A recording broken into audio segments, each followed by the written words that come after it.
And there we are, live with the legend himself, the great Jason Zuback. Jason, thank you. I've been looking forward to this for quite some time. Been a big fan of yours for a long time. Great to be on. I know we had it scheduled earlier, but we're finally here, and it's certainly an honor and a privilege for myself to be on with you today. Well, thank you. You might have the best handle at Golf Zilla Zuback. I think that is would be up there in the running with some of the best around the world. That is an awesome uh, handle. Did you come up with that, or did you have I someone didn't, tell you? it's funny. A lot of the long drive guys, they come up with their own nicknames and such, right? And Mhm. but I never even really thought about it. But after, I think it was my second World Championship, Sports Illustrated did a big spread on me, and it appeared in Time magazine as well. Um, and the title of the article was Drive Golfzilla Drive, and that's where it started. It was in that 19 96 was my first world championship win, and then 1997, I think that article came out in, it was either 1997 or 1998, but Mhm. that's where the kind of the derivation of Golfzilla came from, right? And That yeah, is so cool. yeah, it stuck, and there's been a lot like Sean the Beast Fister, right? Hmm. And uh, yeah, there, just through the years, and George the Animal Slupski. George was a great competitor. He won a senior championship, and he almost took me down in 1996 at the old Las Vegas Hilton. He was a big, strong, fast dude, and Hmm. he kind of encapsulated the nickname the Animal, so it was pretty cool. But yeah, Golfzilla, Sports Illustrated have to credit them with that one. I remember watching the first one I watched, the World Long Drive, the whole thing was the year, I think it was 97. And it was you can correct me if I'm wrong. I mean, that's a long time ago for me. And um, I remember I think it was the final round, and you were down to your last one or two balls.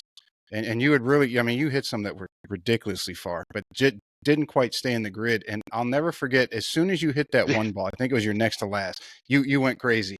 And I'm like, "Oh, God dang, that guy really went after that one." And we're just, everyone's watching the TV, and you hit it off the grid. I mean, you hit Right. it so far, you hit it off the grid. I'm like, holy shit. Um, where does that rank in now? You're a 6-time world champion. You won 5 open divisions, if I'm not mistaken. You won 1 in the seniors. Uh, Correct. would where would that rank in the order of your memories of your run, so to speak? Yeah, that 1997 one where you referenced that was a pretty cool one. That it was in Mesquite, Nevada. The first year when I won was in 1996, Las Vegas Hilton. I think they renamed it. It's got a different name, but it's quite a bit off the strip. It was the first hole, par five, and pretty tight fairway actually at that time. It was when we paced it out, it was less than 40 yards wide, and then the next year, there was a push to bring the long drive to Mesquite. So we came to Mesquite. We did it at the Casablanca course, and it was at the first hole of the Casablanca. There was no clubhouse at the time. So, in fact, the tee box was where the clubhouse sits today. So it was actually longer than what we see on the scorecard today. And yeah, they had the grid out to 400, and it was the final round, and I was hitting it really good. Like every round of that competition, all the way up until that point, I hit it over 400 yards in every round, which something that had Ah, never been done in the history of the sport, and no one had ever won with a 400-yard or longer drive up until that point. And the first couple, I just absolutely, probably two of the best balls I ever hit, but they were just down the right side. But I think there was some confusion with the grid workers as well, because those ones carried the grid in the air. And I think, just summarily, they called them out of bounds because they exceeded the grid, not because it didn't stay in bounds, but just because it exceeded the grid in the air.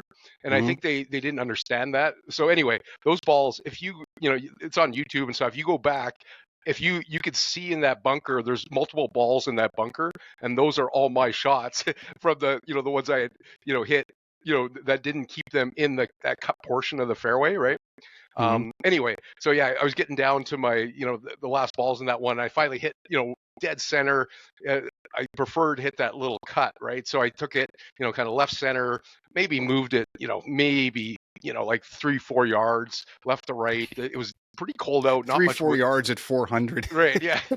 Yeah, with a 260cc driver head, the old Pinnacle extreme golf ball, right? And yeah, like it was interesting, and it was right down the center. So it flew about I'm thinking close to 387, right around there, and then it rolled out to 412, and 412, 2 feet, 3.5 inches, something like that.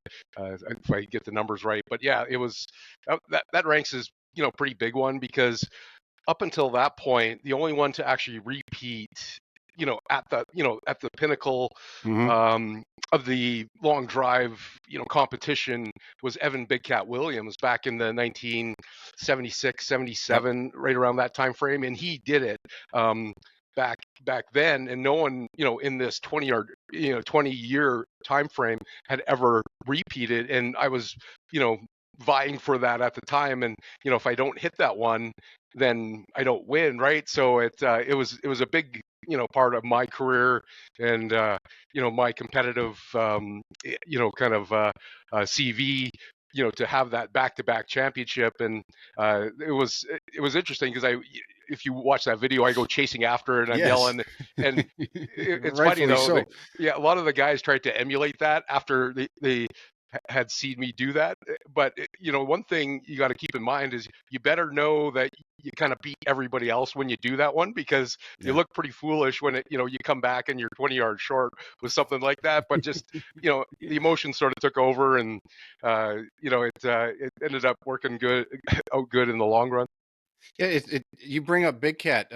He was buddy. I grew up in Detroit, and grew up working at the same club until I moved away. I think I started there when I was about 11.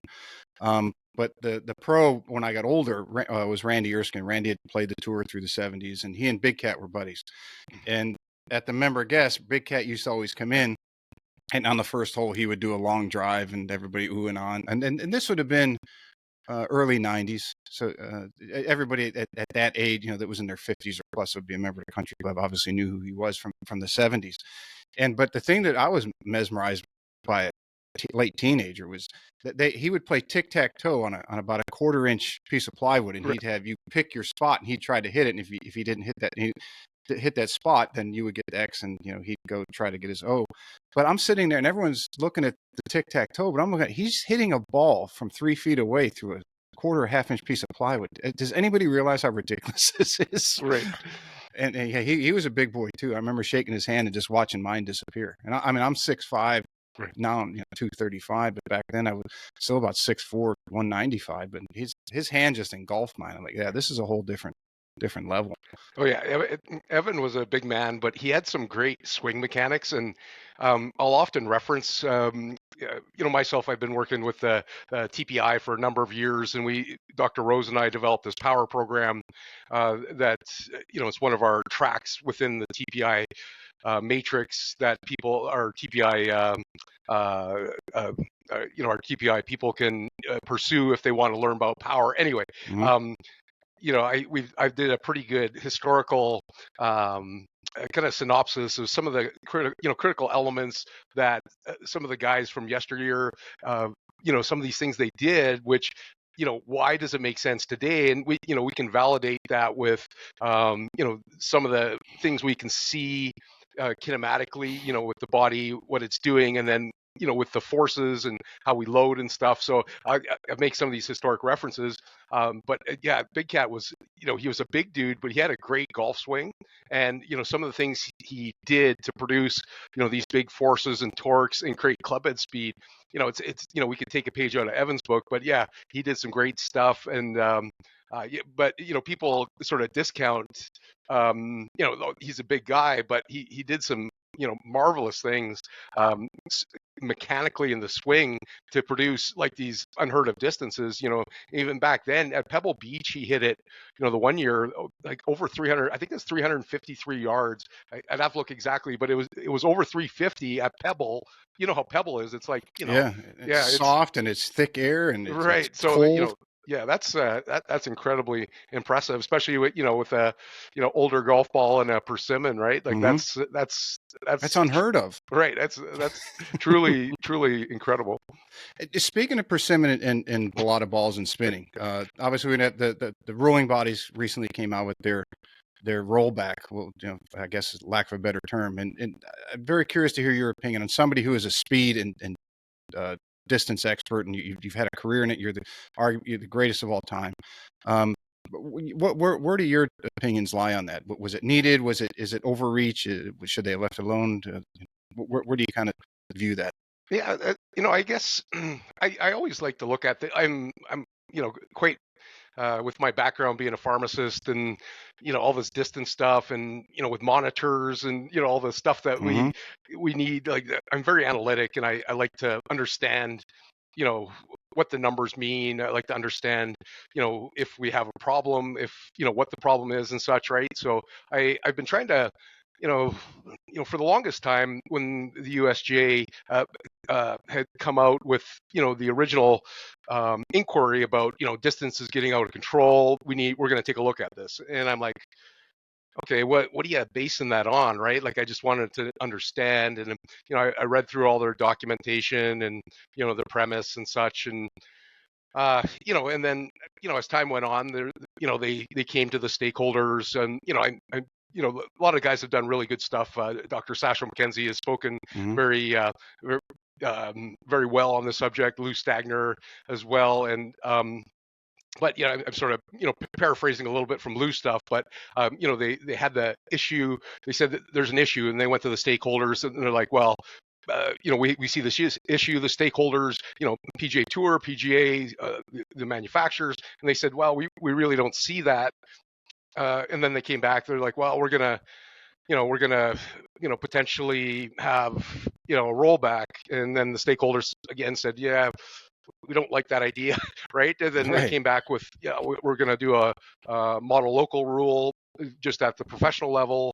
And then the stakeholders came back and said we don't like that. And then they came back and where we're at today, where we're just going to roll it back right across. So yeah, like I tried to understand what the issue is, right? And you know, understand. I read through their whole, the Distance Insight report, the 102-page one, and then I worked my way through all their associated documents as well, like where the summary is generated from. It's 56 like sort of independent reports that where they sort of I guess curated that information from, right, to Hmm. come to that 100-page summary. Anyway, make a long story short, like I see what's happening, right? Like I wrote some numbers down from their own from their own Distance Insight report where we saw like in 1993, on the PGA Tour to 2007, about this 14-year span, right? We saw it, driving distance go from 260 to like almost 290 yards. So we Hmm. did see a pretty significant, Over increase in, 10%. Yeah, over right? Like 10%. that's really significant. And so what happened during that time frame? So we had, remember, the original oversized drivers, like the Jay's professional weapon from Bridgestone, right? The whale Yeah, from Wilson. Whale from Wilson. Then we had titanium kind of enter the picture. Remember, Hmm. with Callaway, obviously with Great Big Bertha. We had TaylorMade with their first generation Tide drivers. We had a whole host of ones from Japan as well, right? Hmm. And then obviously with the multi-layer urethane ball, what I call the Pro V1 era, right, where Pro V, established its foothold on the ball market at that point, right? So those are pretty significant things. And the USGA didn't really do anything when they saw this. Like, if you look at the slope of that curve, or the slope of that line, it's really steep, and that 30-yard increase. And I'm just looking after that, like 2000. I looked at 2007 to 2016, it was pretty flat, right? And that line didn't move. It went from like 290 to, it pretty much stayed at 290, the driving distance average on the PGA Tour. So, nothing really happened. And, they did some like a higher level of ball scrutiny at that point, the coefficient, like the original coefficient of restitution or spring like effect. And then, like these things, MOI came in about forgiveness, right? So we saw, some of these things happening. which flatlined it on the PGA Tour anyway for that that good almost 10 years, and then we saw a little bit increase in that 2016 to 2023, and I'm like, well, why did that happen? And I'm like, well, I'm just looking, TrackMan, right? Just the idea that we need to optimize numbers for distance, and like this widespread use of TrackMan. Not that we didn't have launch monitors before, but now the importance of that is like at a premium, right?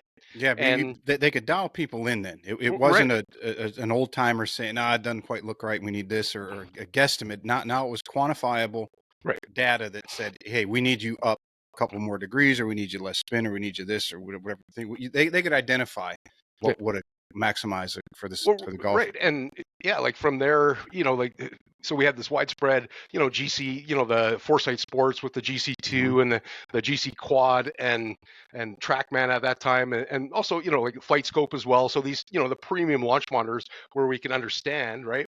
And then we also see this shift in like younger guys coming on tour too, right? It's kind of not the old guard, right? We got all these young studs coming that are Training. training, They've right? trained since they were kids. Well, right, like yeah, the importance of physical preparedness for these guys, like that's way back when you and I started. Like I was kind of one of the original guys to say, hey, you need to work out if you want to hit it far. And back, like years and years ago, Pete, we heard that, oh, you can't work out because it'll wreck your golf swing, Wreck your right? game. Yep. Right. But so there's been a huge shift in just that philosophy, in that like it's not that it's going to hurt your golf swing. It nowadays it's mandatory to for us to maintain our speed and also fend off injury. A bunch of whole host of other beneficial effects, and then what I call like super speed effect as well. Like that, that's not a coined term or anything, but it's just that I talked to Mike Napoleon from Super Speed, and super speed went crazy about 2016 2017, Hmm. and it just this super speed effect where people are starting to realize that, hey, the speed training, it can help me swing the golf club faster, hit the golf ball farther, right? It's a And developable skill. well, right, I it's think that's what they help prove right, that it is a developable skill. yeah, like yeah, distance, like people think distance is it's just this element, but it's a skill in golf. Like it's definitely a skill to be able to hit the ball far, and there's an escalation of that skill to hit that ball far and straight, right? And right, like No that's kidding. well, you look at the best driver in the game, Rory McIlroy. What does he do? He hits it far and straight, right? Hmm. And if you're it's one of these things, right? But getting back to my point, I guess we did see, but where do we go from here? And I've been corresponding with Brandel Chambly a little bit about kind of my thoughts on, but we're kind of there's limitations already, like initial ball velocity, right? Like we have the ball cannot exceed a certain like how many feet per second. Like the ball's fired into a plate, and when it rebounds off that plate, so the ball has this, it has a coefficient of restitution, just like the driver face. So the ball, it flexes and then it explodes off of there. So Hmm. there's a limit to that, and it can't exceed that. So that's been in place for a long time. So that's been the same. They shifted, kind of the overall distance, kind of standard, the way it used to be to where they wanted us now with this new implementation. But I see, we have regulations in place with CT, characteristic time, which measures like the spring-like effect of the face, right? Um, so there's limits to that. There's limits to the golf ball velocity. There, there's these little things that you know they limit, that ultimate potential. And even from John Spitzer, head of equipment for the USGA, like he said, that all these distance gains in this last, window are nothing to do with equipment. It's all to do with, the player, right? The human, yeah, the The human, development of the human. right? So I guess getting to your question, do I see it? I really, you know, it's sort of an ambiguous, statement they made, in the fact that they said distance is a problem. Okay, so what's the problem? Like I don't see it. Like the That's exactly the question I ask everybody on Well, I got done arguing on Twitter, but Right. to your point, what problem is this solving? Right. Is it solving the problem that the guys tore St. Andrews to pieces, but there was zero wind and the place was baked dry as can be? The ball was rolling 60 some yards. Well, of course, anyone's going to tear that place up, especially Right. those guys. Right. So if the wind blows and it's rainy and everything else as a normal British Open, do they shoot those scores? Probably not. And is Right. this a moot point? Could be. Right. This, and also so the distance is a problem. Okay. What is the problem? Like, are they, you know, I see the argument. Okay, like number 10 at Riviera, the way the Mm-hmm. guys are playing it now. So they're just, they're hitting driver because, as we know from, guys like Scott Fawcett with Mm-hmm. Decade and Lou Stagner from his work, and from the Arcos data, like when we start looking, it's a great time, in to be involved with, especially with the amount of data that we have access to, right?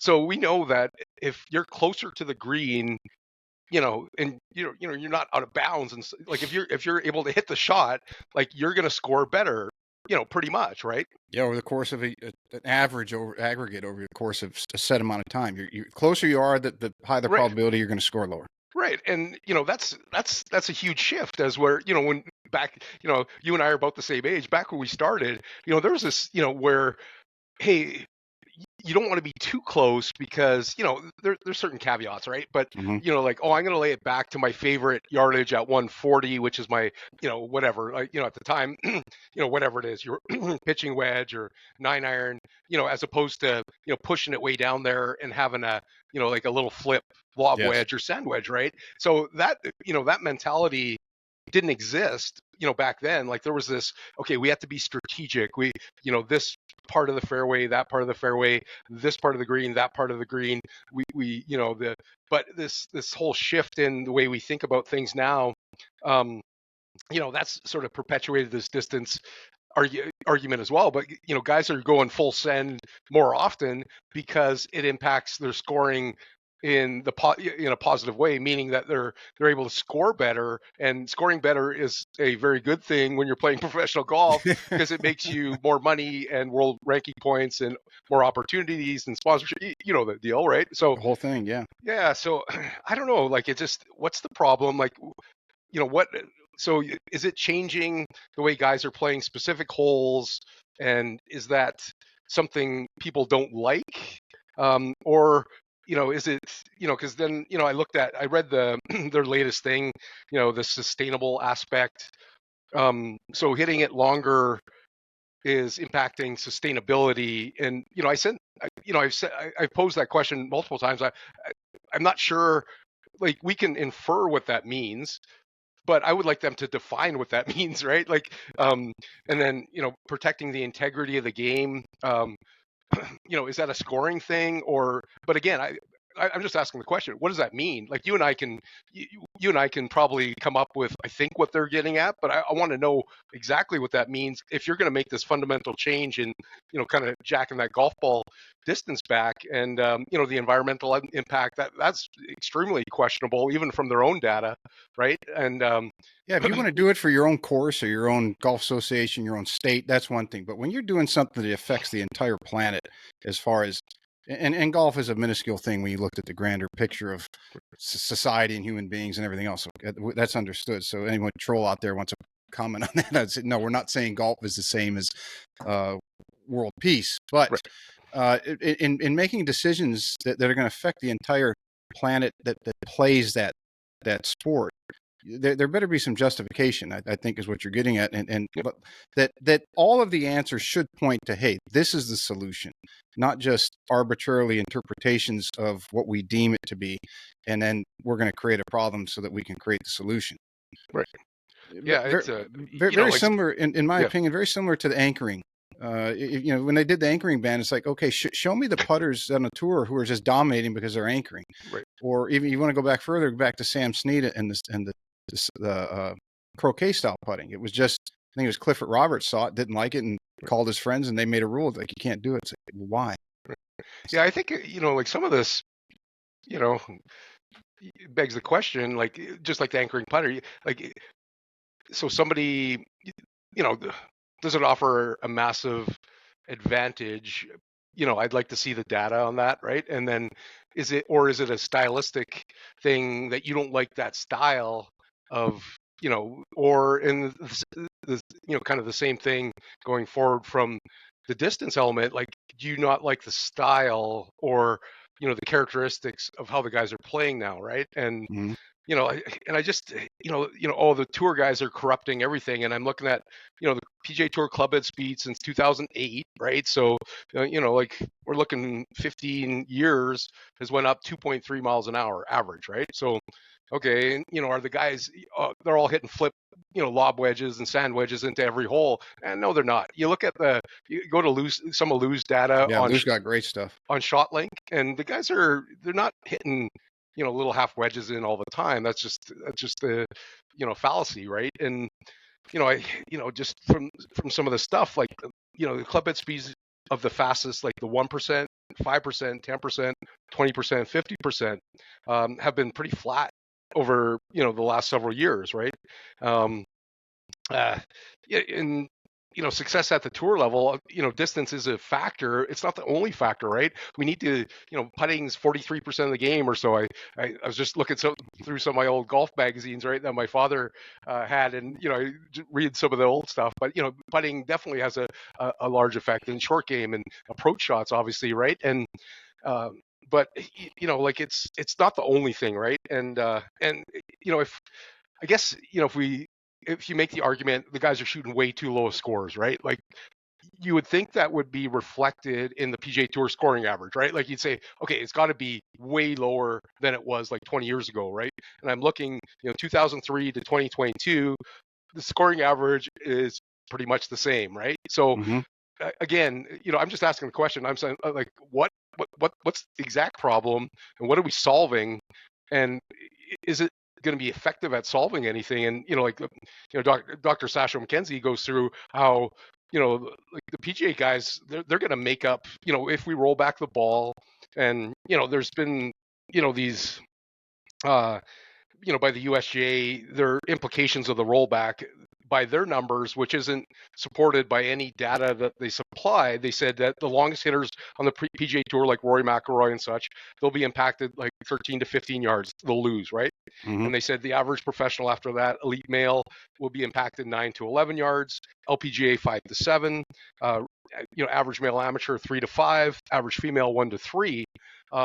But they haven't supplied any data to, where did they get that from? Like they've not spoke. I've asked that question and received zero response.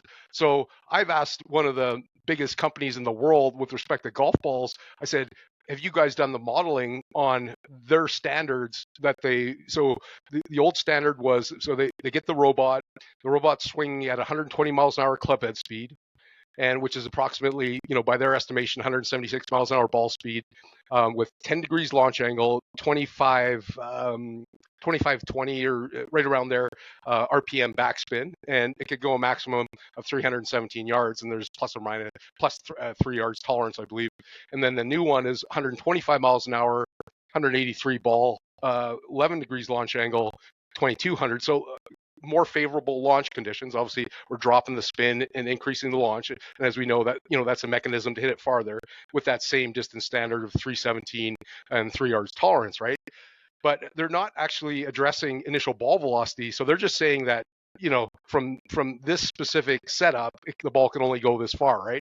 And the problem is there's many ways to get after how to limit this golf ball flight. Do we do it with reducing initial golf ball velocity? We could do it that way. We could do it with aerodynamics. We could do it with weight, and there's a couple other tricky ones in there too.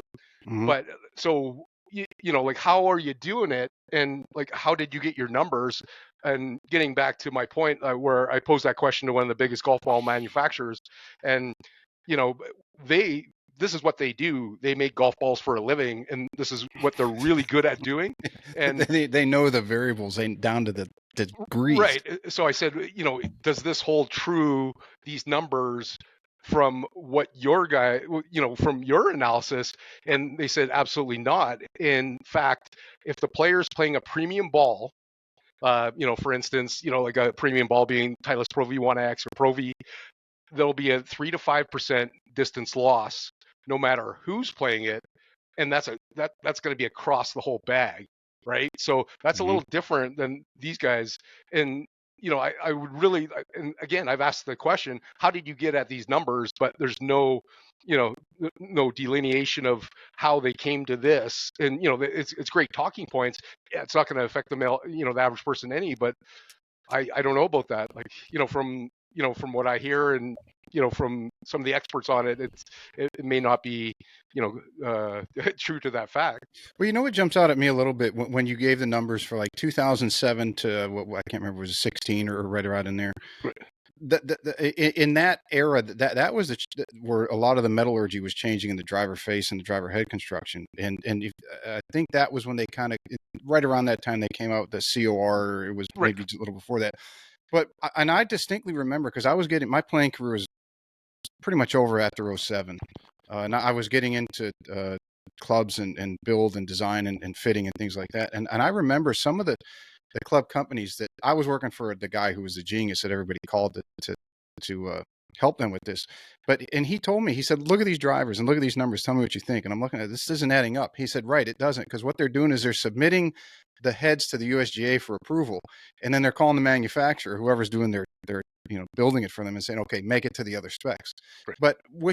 But there was no, as the numbers you read off, there was no distinguishable difference in distance over that course of time. So the metallurgy of the head, even though it was going longer, and we know the trampoline effect, if face can move more, but the more you get off a center, the more deviation and directional control you're going to have. So if you're hitting it quarter inch in towards the heel and you have a bigger trampoline effect, the ball's going to shoot out in a sideways direction more. So maybe that did not necessarily equate to distance the way people thought it would. But as I'm using it as an analogy to say, well, if they did that with the driver heads, they just said, okay, we passed the test, now go ahead and make the legal heads.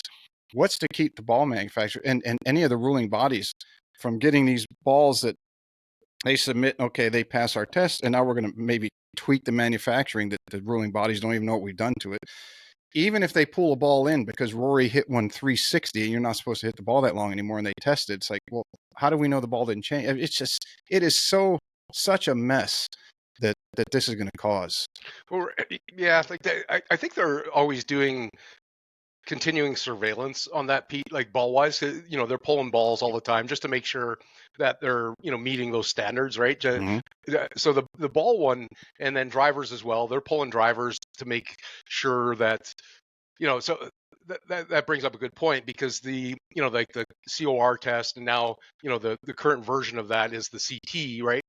The characteristic time, which is a pendulum test, but that is only applied to new drivers, right? And we know about the CT creep, or the CT progression, where as you hit it longer, or it starts to break in more. It starts to break in more, and we know this in long drive, because you'll see the ball speeds going up, and obviously we can't play the same kind of face thickness or face dynamics as what a stock driver would be, because we would break that driver very quickly. So we have to make that face thicker, and in fact our long drive CT stuff is lower than you would go in from a driver you purchase on the shelf, just to give it durability. And there's a couple other ways we kind of get at as a hedge against breakage, but yeah, we see the CT creep, but there's no, and they actually reference that is a point to behold going forward, in that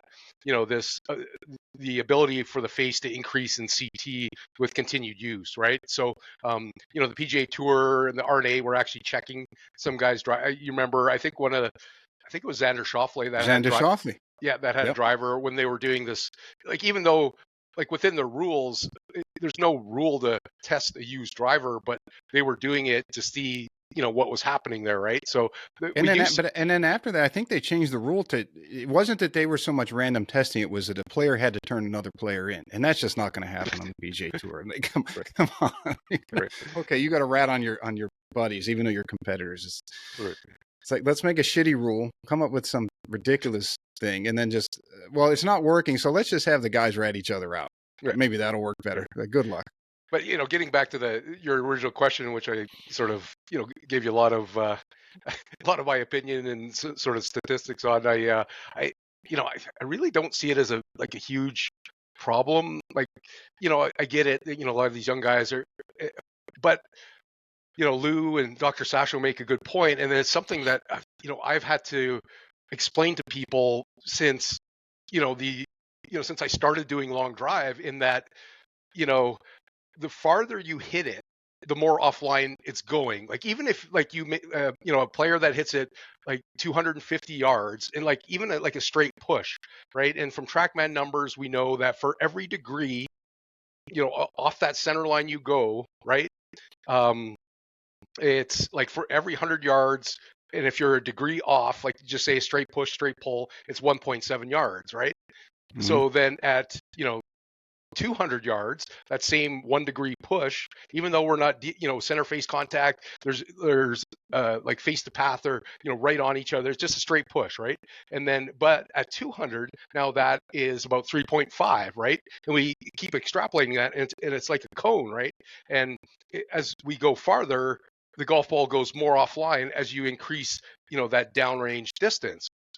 But obviously not all of us hit it dead straight. We have curvature, but the curvature is directly proportional to that downrange distance as well. So Yeah. as we know, axis tilt, like how the ball tilts on its axis, and that's what creates the curvature, right? Like, it's either non-zero face to path, where for instance, for the right-handed golfer, the face is pointed right and the face is open to the path, right? And then we get the characteristic kind of left to right shot, or a heel contact, which can overwhelm face to path, but again, still manage to change that axis tilt, right?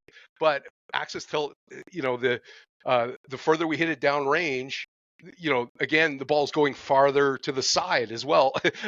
So you kind of got this double whammy. So it's almost to a degree self-regulating, because Lou's got some great stats that after 121, 122 miles an hour, you start, that seems to be like a good sweet spot, right about that, maybe 180 ball speed, maybe a little higher, whatever, but that, seems to be able dispersion starts getting too large. Right. Unless and it's something with Cobra. I've been working with the Cobra guys, when Bryson, really started to push distance, and he was getting really crazy good ball speeds, right? Like, he was pushing past 200.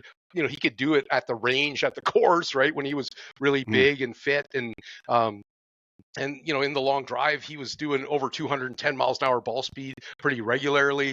But on the course, he was seeing obviously more dispersion, and it was a function largely not he's got a preference for face to path numbers, and you and I could talk about that one day, and that's another can of worms. But the farther he's hitting it, the more dispersion he's getting, and ultimately it came down, from my analysis, is that for him to be as accurate as he was before he started that speed journey, he would have to get 20 to 25% better at delivering the club more precisely to have that same. That's very difficult at that level. Well, right, and you're so really splitting hairs. Yeah, so that's where we see that if distance was the only thing, why isn't Cam Champ's got a great swing, and he's done some the way he hits it, it's more of a control shot because he's launching it lower, spinning it higher, but still he generates big speed just at falling out of bed, right? But he's not winning majors, he's not winning every week. He does win, he does contend when he's motivated, right? And guys like Wilco Nienaber, like, why isn't he winning every week? He could go 200 at will, easy, right? There's I could read, but it's sort of the self-regulating aspect where once you have too much speed, that dispersion is costing you, right? So anyway, so that Fawcett said the same thing. I think Fawcett said, and he's been on a couple times. Okay. We have great conversations, and he said that his guys are 185 plus, and really as I get to that 190 mark, that it's all it starts working in reverse order. That curve, that bell curve, starts working the other way. Right. And you have that aspect, and then you're a TPI guy. I don't know if you've come across Dan Hellman at some of the events that you guys do. I know he does a lot with the Eldoa and the physical training and the therapy. But Dan's been on the show a couple of times. I was a patient, I guess, of his, or a client. Dan had some concern, and this was going back about 4 years ago, where the training that the guys were doing as far as hitting balls, and we'll get into fitness hopefully in a little bit here, but as far as swinging at the speeds that they're swinging at at some point the human body, the joint structure, the soft tissue, the fascia, the tendons, not just the muscles, everyone thinks it goes right to muscle, but that soft tissue was not going to be able to be as supportive as it was. And what is the potential for injury at the torques and the forces that are going through the body in a golf swing when someone's swinging 121 miles plus hour? And how sustainable is that when you're looking at a career that you're supposed to be out there 20 plus years?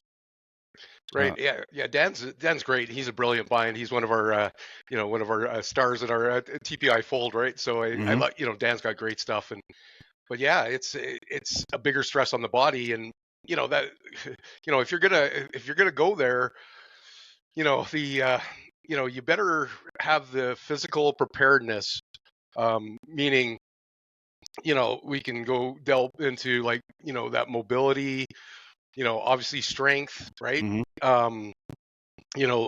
Those, and a number of other things, but like if we're going to go into that big speed category, ultimately the body needs to be prepared, right? Because yeah, absolutely, like you don't it's just not something to be taken lightly, where if you want that sustainability, the resiliency to fend off injury and such, the body has to be prepared for that, right? And like I train, I've sort of, I'm not going to say it like I'm not comparing myself to Tiger, but on the fitness side, I was kind of the Tiger Woods, as Tiger Mm-hmm. was so into fitness, and having or utilizing the advantage of fitness, within the fold of all his other skills, right? And I did the same, where this was a big deal for me, where I had to be the strongest, most powerful, the fastest that I could be, not only to swing the club at 150, and at times my personal best a little bit over 160, but who knows if that's an accurate number. We had the Belltronics. Remember the old Yeah, Belltronics? I've got a couple of them. Right. Yep. The old, so, back, that was my top one. And we had specific criteria where you had to, back it up the next swing within 2 miles an hour, because the Belltronics will give you a crazy number, right? Like Mm-hmm. you go 120 and then the next one's like 142, right? So maybe it got, you hit it really crappy and it got ball speed, right? But, yeah, getting back to that, but just that idea, where was I on that one? Kind of lost my train of thought. About training. Oh, When you training. were doing training. Yeah, right. So I made it a point to, I did mobility every day. I did cardio, like some form of cardio every day. I did, prehab stuff every day. Um, you know, the strength training was, a cornerstone, the power training, the speed training, all these things. And I was pretty healthy. Like um, You were like the, a walking mountain. it's just that, long drive guys are big, like generally, Yes. like all these guys are like like 6'2" plus, and 240 pounds. Like I'm, probably the shortest guy maybe to ever win, like 5'10". I've lost a little bit of height since I got older, right? But 5'9", like kind of, on the solider side, my best was right around that 220-pound mark, and staying pretty lean. But yeah, that this preparing my body, and I didn't have that many injuries. Like it was more gym stuff where I injured myself, like or other people injuring me at the gym doing unsafe things, right? But yeah, it's I think it was funny because I sent my MRI of my lumbar spine to Dr. Rose, and he's like, I thought it'd look way worse, right? Like so he's like that's remarkably good. When he was looking at my MRI of my lumbar and thoracic spine, he goes, yeah, like you're doing good, man. It just but yeah, again, that physical preparedness, if you're going to go big speed, you got to prepare the body or you're going to blow up. As we're talking about that, about training and getting your body ready, can you, because there's, I mean, social media is good. I mean, we got connected through social media. Right. There are a lot of good things, and I'm able to push this out, and there's a lot of great information that people are pushing out through social media. But there's also it has opened up a giant can of worms on as far as debate, and this guy or this girl says, well, this works, and this one says, no, it doesn't, and then that goes off on a tangent. But you have done this, and you've done it for a long time. You've done it very successful, and the training in particular. Can you speak to the differences, for example, is because this is becoming more to the forefront with guys like Sasho and the speed stick guys, and Lee and all the long drive, Martin Borgmeyer and his social media page, and Colin. It's growing, and there's a lot more information out there. But as far as training, the difference between force production, strength, and speed training. Right. Because a lot of people are wanting to get in the gym, and the worst thing that you could do as an athlete, and it gets worse the older you get, is to get hurt, because now you can't train, and now you're actually going backwards. Right. So can you just at least, I mean, we could have a whole show or multiple shows on that, right. but at least touch on enough so that some of the listeners can have a better understanding from someone who really knows. Right. Yeah. Actually, that's a great question, Pete. Just because some of the recent some of the more recent tasks I've been undertaken with my good friends at Smart to Move, which is a force plate company. And we hear a lot about force plates now with, the players, these ground reaction forces, and, the forces they create at that, between the foot ground interface, the associated torques that we produce. And I've known the Smart to Move guys for a long time now. Like, man, oh gosh, it's many, many years, like the, 2017, 2018, so upwards, like, 6 years anyway, right? And they're one of the big manufacturers of the force plates, right? So, Smart to Move, and they've given me the opportunity to sort of address this exact thing, and, within the context of ground reaction force. But the way I look at it, and the way we do it at TPI, when we look at our power assessments and such, it kind of, you'll see how it goes in a second here. But like that, it's a huge area. Like, where does the player start, right? Like, do we, you see something, oh, okay, this guy's doing this, he's swinging this, throwing this, running this, it seems to be a lot of random stuff, but we need, like, Dr. Rose and I came up with, kind of a system on, what would be optimal for me to essentially assess a player. Like, if we want to assess a player, to get them, get them, physically prepared to, either, swing faster, or, kind of, fend off injury, or, where do we want to look? And quite often, if the player wants to get faster, right, which is, typically what they want to do. But, we need to, kind of view it with who we're dealing with, right? So, my first go-to is always a history. So I want to know, who I'm dealing with, and I in my presentation for Smart to Move, within our seminar, we do these one-day seminars that, we go in depth about the forces and torques and how to address these and this. But in my, my strength and conditioning section, I'll talk about, like, people always ask me, Pete, give me your 5 best things to hit the ball farther. And, it sort of like sounds like a crappy, right? You can't give it to him. My response is generally, I said, I've got thousands of exercises, drills that, that have a great impact, but I have no idea what's right for you, and no one does. If you don't ask the question or ascertain who that person is you're dealing with, how do you know where to start, right? So, exactly. The first thing is history. So I always like to do a history. Okay, where are we at? Like, what have you been doing? What have you done in your life? Because this sort of stuff, where I'm going maybe with power and speed training, like for somebody that, when they were a kid, they played baseball, hockey, and football, they did stuff all the way through their life, that, from our junior, from our junior development matrix, we've learned a lot of things, and there's certain power windows and strength windows that if Mm-hmm. you hit those when we're growing, all the way from 4 all the way to the end of our teenage years, that sets us up, for life, for the best possible, production of force, power and speed, um, down the road, and specifically the speed part, right? So the I want to know what they did as a kid, right? Like were they captain of the chess club and they never did anything. Now we're going to start at ground zero on strength, power, and speed training, as we're a kid that's done power and speed, punching, throwing, kicking, running, jumping all the way through, right? And they've sort of addressed these things. I want to know injury, like, are they injured right now?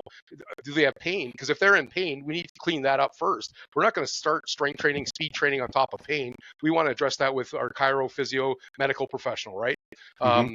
The next thing I go to is what they call a PAR-Q, physical activity readiness questionnaire, where just some simple questions. Are they even ready for training? Like, is there anything that would be telling me that it's not a good thing to train and we need to address some other things, right?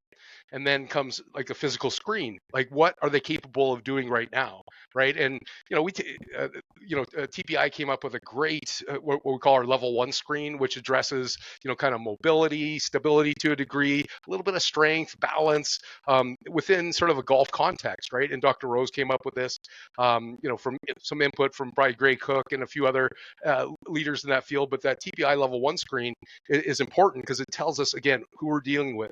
There's another screen I like in there called the FMS, functional movement screen, where it evaluates 7 foundational movement patterns. So it's evaluating essentially how we move, and some of that stuff lends itself to that stability, mobility, balance, and such. But Mm-hmm. again, it's painting this picture. It's giving me this, we've got our canvas, and now I've got my outline of my person. I'm starting to learn stuff about them. I want to know what have they been doing? The GPP, general physical preparedness. Are they have they been training in the gym? Are they doing it right now? What have they been doing? Now, if they're we have some we have power testing that we came up with at TPI. If the person has been doing some stuff, and there's some thresholds to meet, like upper body, lower body, before we're not taking a person that's never if they've never trained before. We need to address strength in that aspect, right? We don't start with power. You need some fundamental strength, right? So Mm-hmm. we look at if they're a candidate, they've done some strength training, they can pass some of these clearance tests for the upper body and lower body. I'm going to do some power testing, and we have some pretty simple ones. Chris Finn, the guys at I forget Chris's company. They're in North Carolina as well, I think. But they borrow some of our TPI stuff as well. And they've been good contributors to TPI. But we will assess upper body power. We'll address Mm-hmm. lower body power. So upper body is a seated chest pass, where we throw a med ball as far as we can for linear distance. We address lower body with a vertical jump.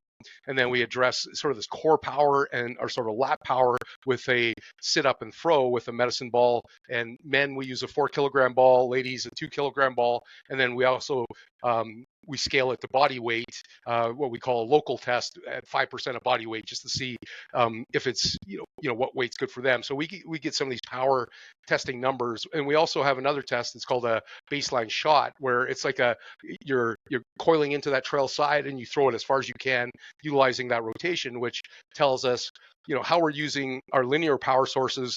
Can we translate that to rotational, right? And Mm-hmm. we take that distance anyway. So that power testing gives us an idea where the person's at. And we've been doing this for many years, so we've got all our PGA, we have thousands of data points, PGA Tour, LPGA, and we can compare the person.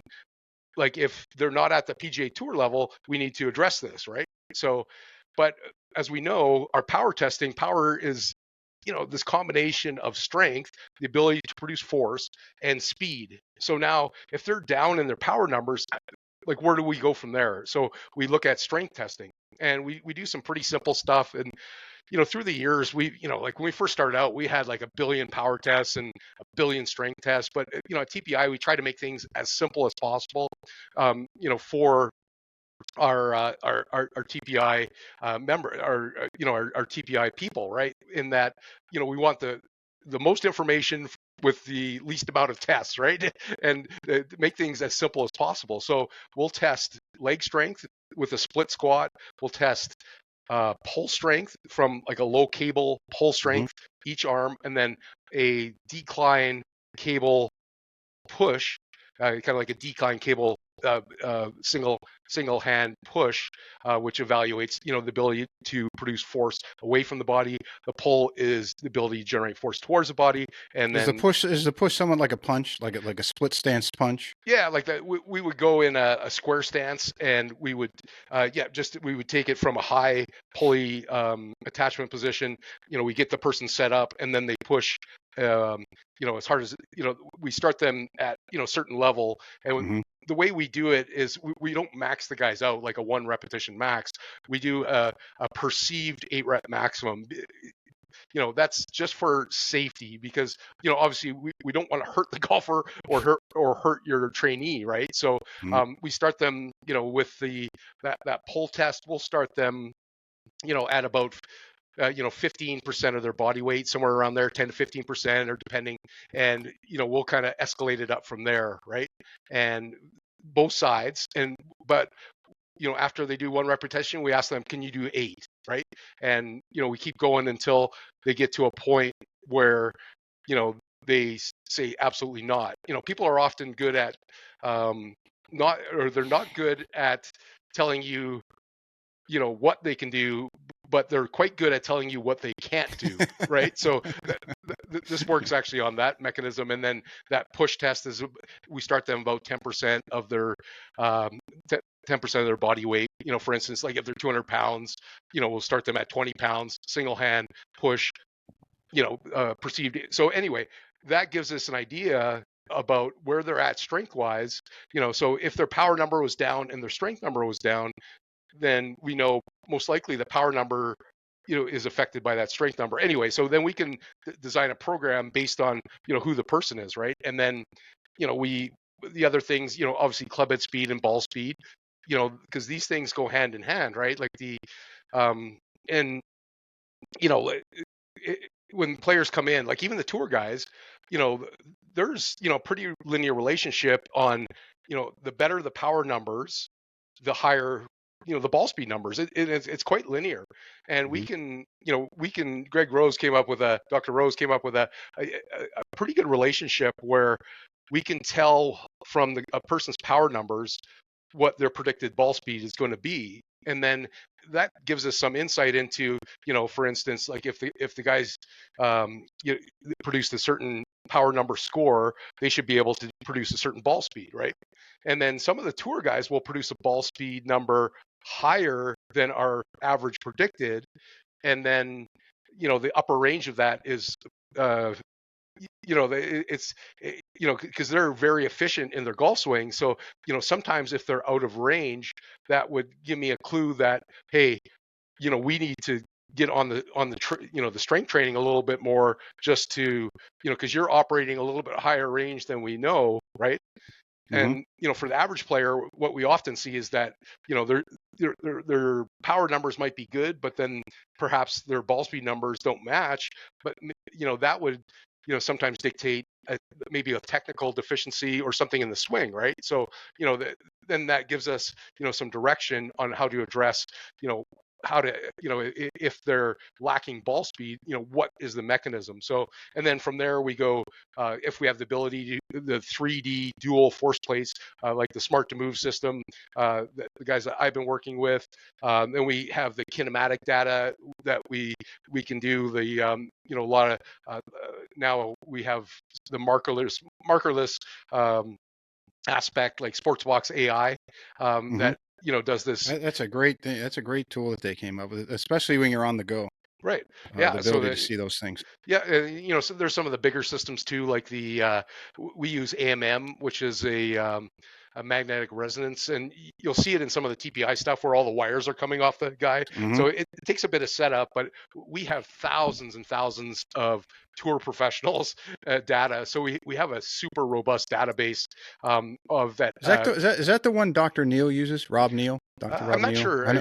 I'm not familiar, but if you see wires coming off, Yeah, that he's got wires going everywhere. so that AMM was originally developed by Dr. Phil Cheatham, Mm-hmm. and Phil is kind of he's the principal scientist at Sportsbox AI. So he's one of the big driving forces on the science part with Sportsbox AI. Yeah, I've been trying to reach him to come on. I know he's got a lot more important things to do than to come on a little golf podcast, but I'd love to have him on. Right. So we have that AMM system, and then the other one is the infrared, like gears. You're probably familiar with, and some of the listeners. Yep. We use multiple infrared cameras and then reference markers for the infrared that tell us our body position in 3 dimensions, right? And the same thing like EA Sports, when you see the guys in the suits and they're doing the thing, and that 3-dimension motion capture, like probably the newest area is this markerless motion capture, kind of like Sportsbox AI, but again, without the wires, but without the infrared. This isn't anything like super new. It's new to golf, but like in the world of biomechanics, it's not, right.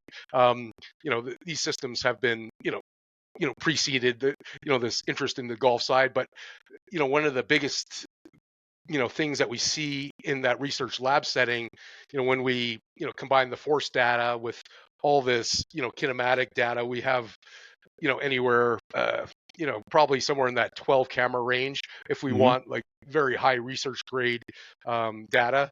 But the processing time to do all that's about 3 minutes per swing, right? So Wow. But that's at the research side. So the guys right now are trying to pare that down to the least amount of cameras to give us the best quality of data, right? Because the more cameras, the more data, the more processing time. And if we have another system that's doing the force data as well, we can.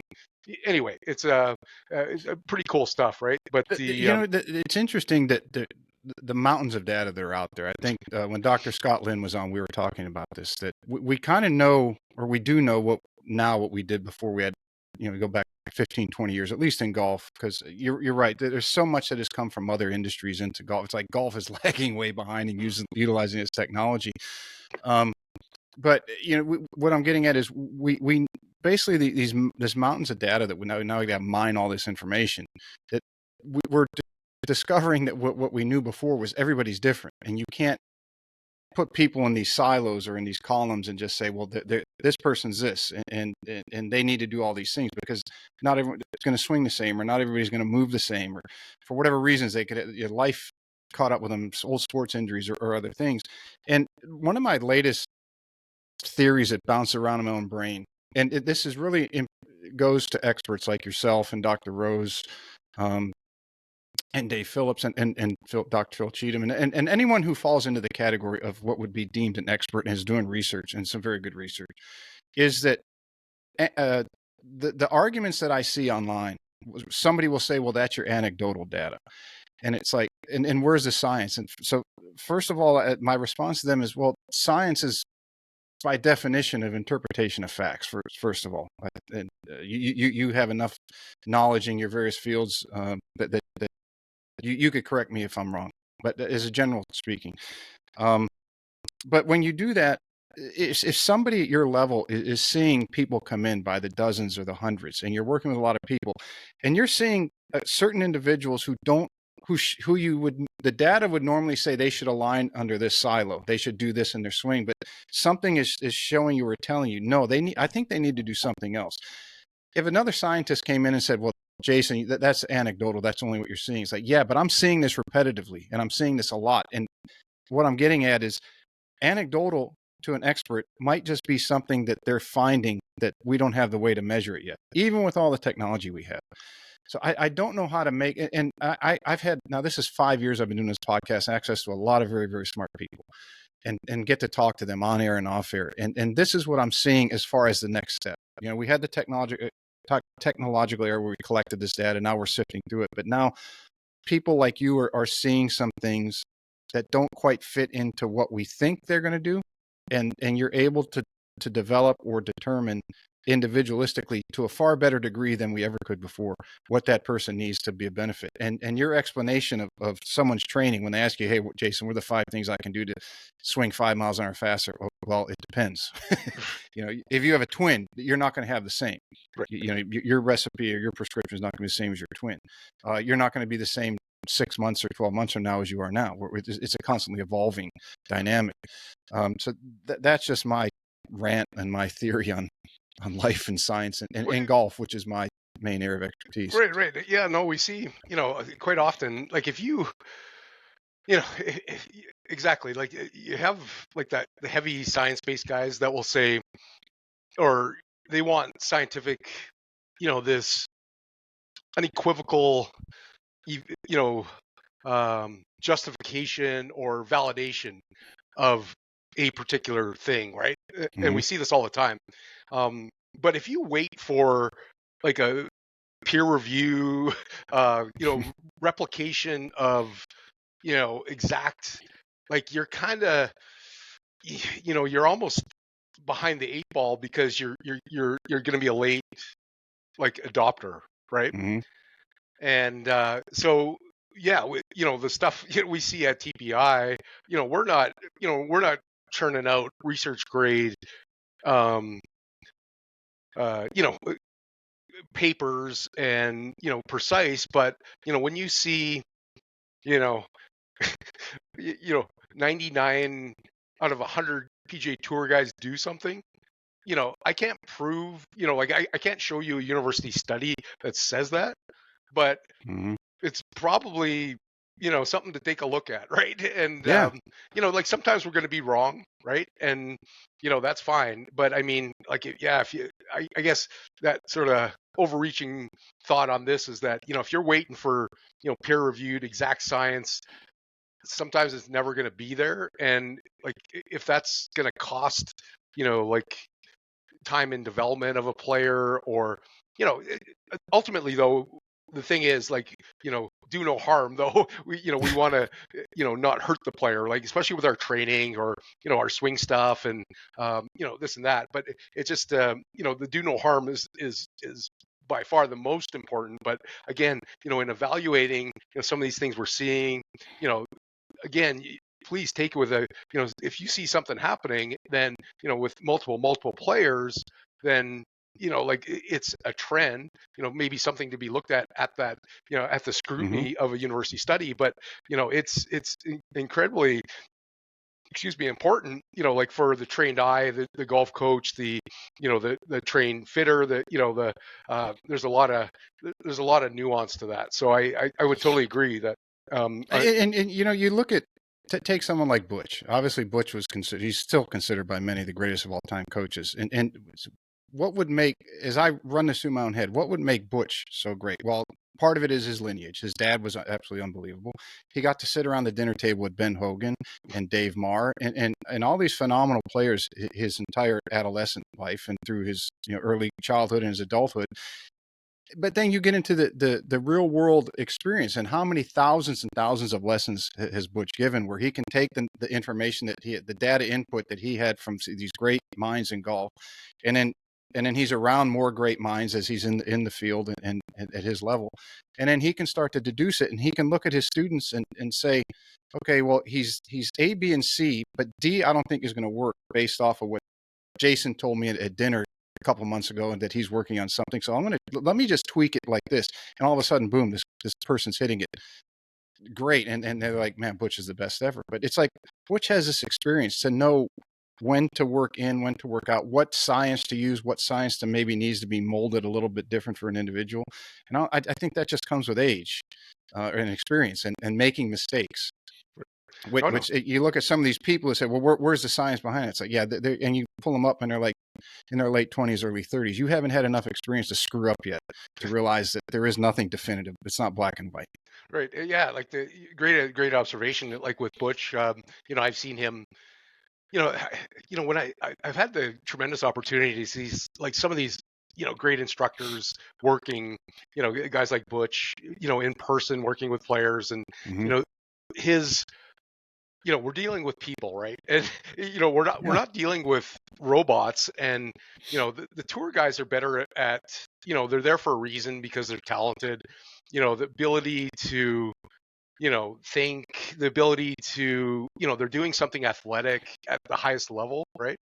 So for these guys to do these things, they've got a great deal of competency, right? Like Hmm. between the nervous system and the muscle, right?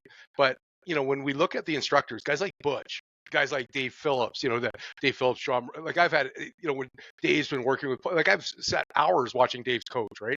Um, Other ones, like I could think, I've watched, many, many great instructors, and they can generally see stuff, with their eyes that others need a camera to do, right? Hmm. And I like to think of Butch. He's almost like a human. He's like a human video camera, but he's like a 3D motion capture and a a human force plate. Um, like a human force and torque evaluator, right? Like it's just that all these things come together for him to be able to see what's going on. And obviously with the forces and torques and stuff, and obviously I'm not meaning he's getting, he can tell me precisely, because he you know people always get this wrong. Like you can't see forces and torques, and you know it's very poor to make assumptions on forces and torques, because Hmm. it's very complex. We can make a guess at them, right? But anyway, yeah, I like your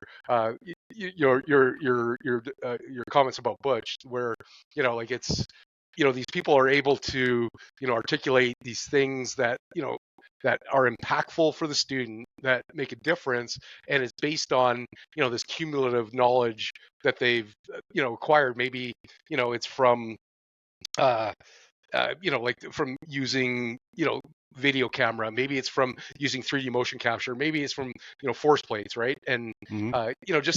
just down the road, right? All these things, or from experience, or I did this with this player, it had this result, right? So it's this human experience that translates into the human experience down the road with their player, and to make appreciable difference. I use a very drastic example as we're talking about forces, you had a great article you posted. Michael Finney Michael's obviously very knowledgeable about forces and torques on the handle, and this week he had something, and you had a great paper on the vertical uh, left arm for right hand golfer, and forces and torques and that. And I highly recommend anybody on Twitter go check out Jason's post on that and read that article. Very scientific, of course. It's a scientific paper, but if you're adept at all at golf swing, you'll understand it. But if I'll use Butch as an example in this again, because he's obviously who he is. But if Butch was seeing something in somebody's swing, and the analogy I use for this is people speaking different languages, French versus English, or Spanish versus French, whatever you want to fill in the blank. If Butch is seeing something in somebody's swing and he makes an adjustment and they're able to hit it better, and this another person who's an expert in uh, handle torque says, well, they're doing this, and this, and they need to make this adjustment. Well, if they both equate to the same improvement, does that mean that Butch doesn't know what the forces and torques are, but he identifies something that he sees visually and knows how to fix it? Or is it the scientific minded instructor that has the ability to measure that, makes a change and fix it? It really doesn't matter. I don't think in the student's mind, they just want to hit the ball where they're looking. Right. And I see that as kind of the next area that's so-called the science, at least in the golfing world, is going, that the individual's ability, be they yourself or TPI or a coach somewhere in the world. Maybe they don't have the ability to use technology, but they have access to a lot of people who want to play golf, and they're teaching regularly, and they don't know why these changes are happening. They just know when they make changes in these students that these students play a lot better and hit the ball better. So I guess as a summary, and I'm trying to say that a lot of very good people will see similar things because they don't describe it the same or use the same terminology.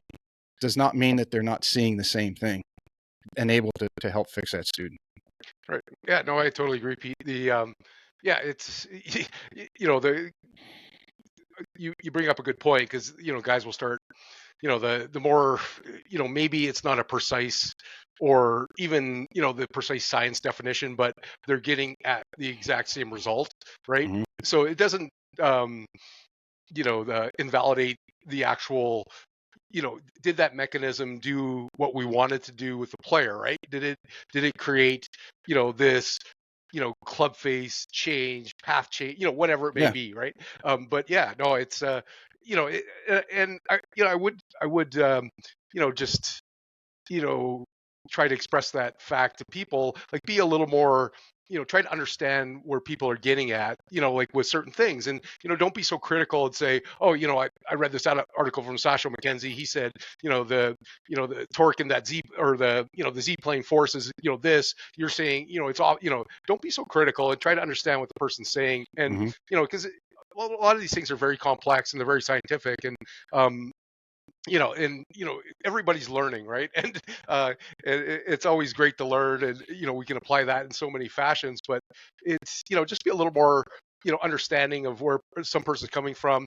And like you said, is it getting at the exact same result in the end? Maybe Mm-hmm. it's not termed the same, maybe they're not even using the same terminology. Like, I got to look something up all the time because one of the uh somebody was asking me about, some of these, uh I don't know, some of these forces to do with the handle that a particular group uses, and and such. So I had to go kind of from square one and understand what they were referring to, and then I'm like, oh, okay, this is what we refer to this in another context, whatever, right? So instead of just, jumping all over somebody and, being super critical, but I think that would be a good takeaway from that. Just to, be a little more forgiving, be kind, try to understand what they're saying, and, and just, are we getting to the same result? Maybe it's not termed the same. Maybe it's, maybe we're not using the same scientific nomenclature, but, Yeah, hey. or at least if it's done respectably, which I think after the Alpha Wars, which was just everybody was tired of that after 7 or 8 years. I think at least now that a lot of the golf discussion, when there is a disagreement, has been very respectable. And I'll use one for an example because he was here and I had him on the show, John Tattersall. Yeah, Um, Great guy, great coach, and doing some phenomenal work with force plates. And um, he was one of the presenters, and Krista Dunton was one of the presenters. And Krista was speaking on the Mike Adams Terry roll system on the pivot shift, the various posts, and then where the lead arm is at the top and all these other things.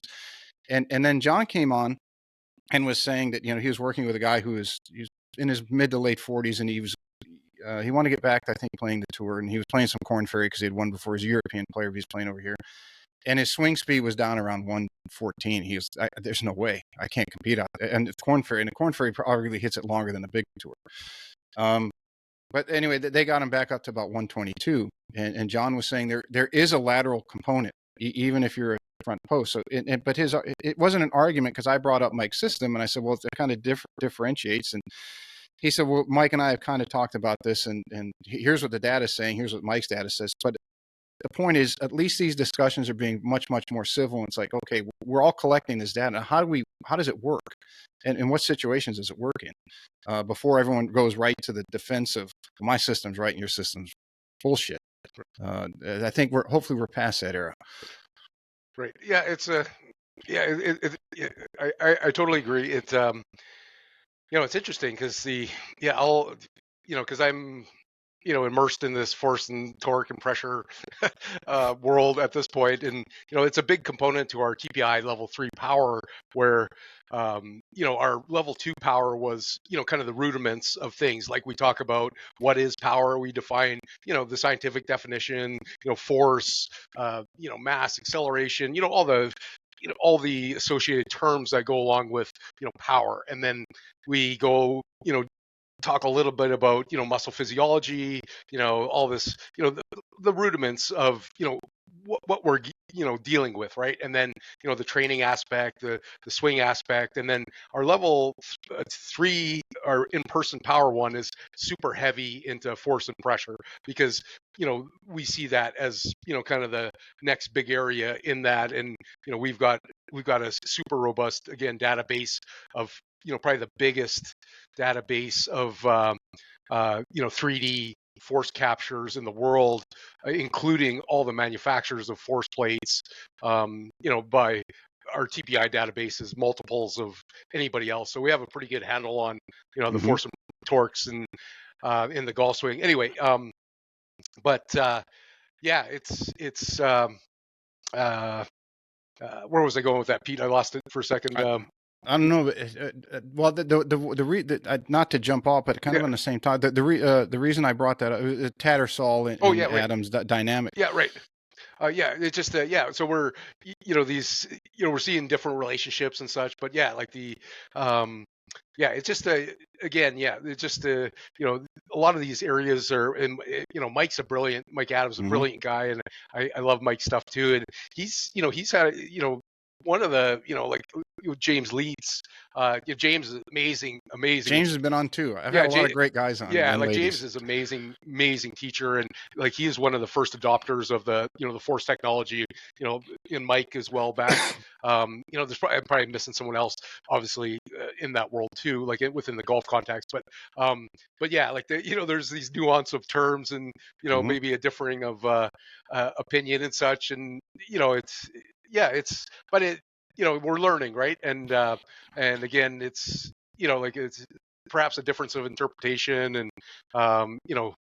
but again, it's we're, like you said, we're being respectful, I think, at this point, and you're like there's a bunch of different camps, right, where people the Mike system, and then there's the the sort of a counter argument on the flip Well, side, right, that what we I see. find it fascinating because I came back. I didn't hardly touch a club for the better part of 10 years, and then I didn't. Dan took me off a plane for about 2 years, and then I got back into it, and that's kind of when I started reading Mike's information. I found it very interesting, and I was able to, with modification of my grip and where I swung my lead arm and the pivot and the pivot's reaction to where your hands are at the top of the swing and as they're set on the club. But then as I got into wanting to hit the ball longer, because I'm, I pressed 50 years old and not getting any younger. And I talked to Sasha. Sasha's been on 3 times, I think. And I'm an affiliate of the stack, and having Lee on and you had one of the most vertical left arms maybe ever. And anybody that knows those systems know, okay, this will lead to this type of motion in the body. So I'm looking at this and I'm like, okay, well, if I'm using myself as a guinea pig, if I'm supposed to be a little flatter with my left arm, but if I'm trying to hit it longer and I need to get my left arm higher, what is that going to do to the dynamic of my body, which has been banged and battered and got a whole bunch of litany of things wrong with it, Right. and still try to play golf? So I think maybe my own experience has led me to say, okay, you got a lot of this great information and a lot of it is right in certain situations, but how does it work for me? Or Right. how does it work for this student in front of me? And what do as you said, what do you have to work with? Do they have injuries? Where are they coming from? How long have they been playing? Have they been off? All these different things play a role. And I call it I try to explain it to students and people I talked about, like grandma's apple pie. I think everybody in the world's grandmother probably made the best apple pie. Right. And I can remember mine, my own grandmother, when I'd watch her make it, and she'd grab a handful of flour and she'd throw it in there, and then she'd knead the dough, and and she'd take a pinch and knead it some more. No, not right. And then she'd pinch a little more. And it doesn't matter what time of year and the humidity and the temperature and everything else that was involved, it would always taste absolutely amazing. Right. So whatever she did, she knew exactly what it needed, Right. just from decades of doing it. Right. No, it's a very individualistic. I think that would be the theme of that one, right? Where like there's a lot, although if say your instructor said, Pete, we need to get that left arm higher, we need more depth of the swing, we need more width, we need Mm-hmm. but if you're physically not able to do that, right, that's going to You lend hurt itself, yourself. right, and you're going to make some compensations, maybe on the the least of our worries is maybe you'll be really inefficient, but then you could hurt yourself too, right? So there's that sort of caveat where we have to do it, but again, we do like it's kind of a neat, even with the PGA Tour guys, we'll do this, like we've got a good idea because Dr. Rose is doing assessments on the guys that come in, so we know kind of where they're at. And like, we did this with Camilo Villegas, with Charlie Hoffman, and it's almost like this, almost like you said, this individualistic thing where we've got these things that we see that work to increase speed, right? And it's like this, these swing modifications, we call them, right? Mm-hmm. And we get the guys, like even the tour guys, like it's a pretty fun clinic when we do it. Just even at the country, at the country club level, hey, we're doing the speed modification clinic. We're going to see if we can get you some more speed. So with the tour guys, we'll try some of these lower body modifications that we see, the fastest, the best players in the world. A lot of our stuff's from long drive because, it's at the extreme level, right? And these guys are definitely, if I can summarize it really quickly, is that, the difference between long drive and, if we look on it in a torque and force space sort of description, the long drive guys produce, more force for a longer period of time. So what we call impulse, right? So that they're producing bigger forces for longer periods of time, and then they're able to translate that to the handle, get it to the club to produce these, crazy 220 plus mile an hour ball speed. Anyway, I digress. But in these, kind of the, throw at the wall and see what sticks. Even we'll do this with the tour guys where we will do some of these lower body modifications because, for years, remember, Pete, like when I think a lot of this came from the X Factor, and kind of a misinterpretation. Yeah, It was all restrict. Right. And it was a misinterpretation of Jim's research, right? Like we were looking at that differential, and then this element to restrict hip turn and maximize thorax turn, right? Which creates a whole host of problems. But anyway, a lot of the guys, they keep that foot planted on the ground. Or when we look back, like the Jack and Arnie and Mike Austin, the Big Cat Williams, the biggest hitters, the guys, they lifted that heel off the ground. They got more hip rotation, longer hand path. Yeah, the turn gets bigger. And from Sasso's research, like on when we look at the work created on the club, that's one of the biggest things, right? Like the more work you can do to the handle, the more ultimately kinetic energy you could put into the club and to the ball, right? So the more force we can exert on the downswing, the more potential we have to create bigger club head speed.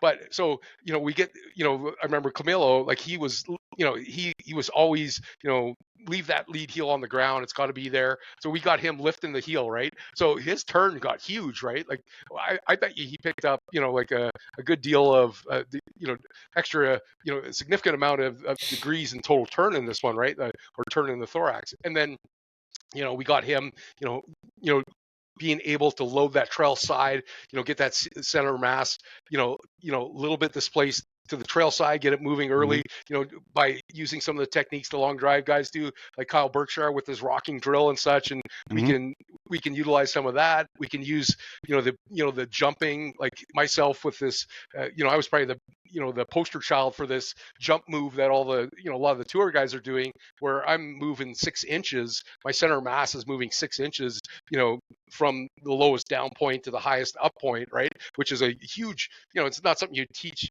if you wanted to play tour golf, but for maximizing. No, you had a massive amount of thoracic extension at the top of your swing. Right. Like you've never even seen ever or since. And then you went down, and then you pushed back up that vertical force. It was something to behold. Oh yeah, so we get like these tour guys doing this where they're using a little bit, they're softening the knees and really using the vertical a little bit more. That's a tricky one to integrate, but it's got to be done from the right position in the foot, the ball lead foot. It's got to be done at the right time, where we're applying that force, right? And then some of the other ones, letting that lead foot kind of the old adage that you have to post up on that left side, right?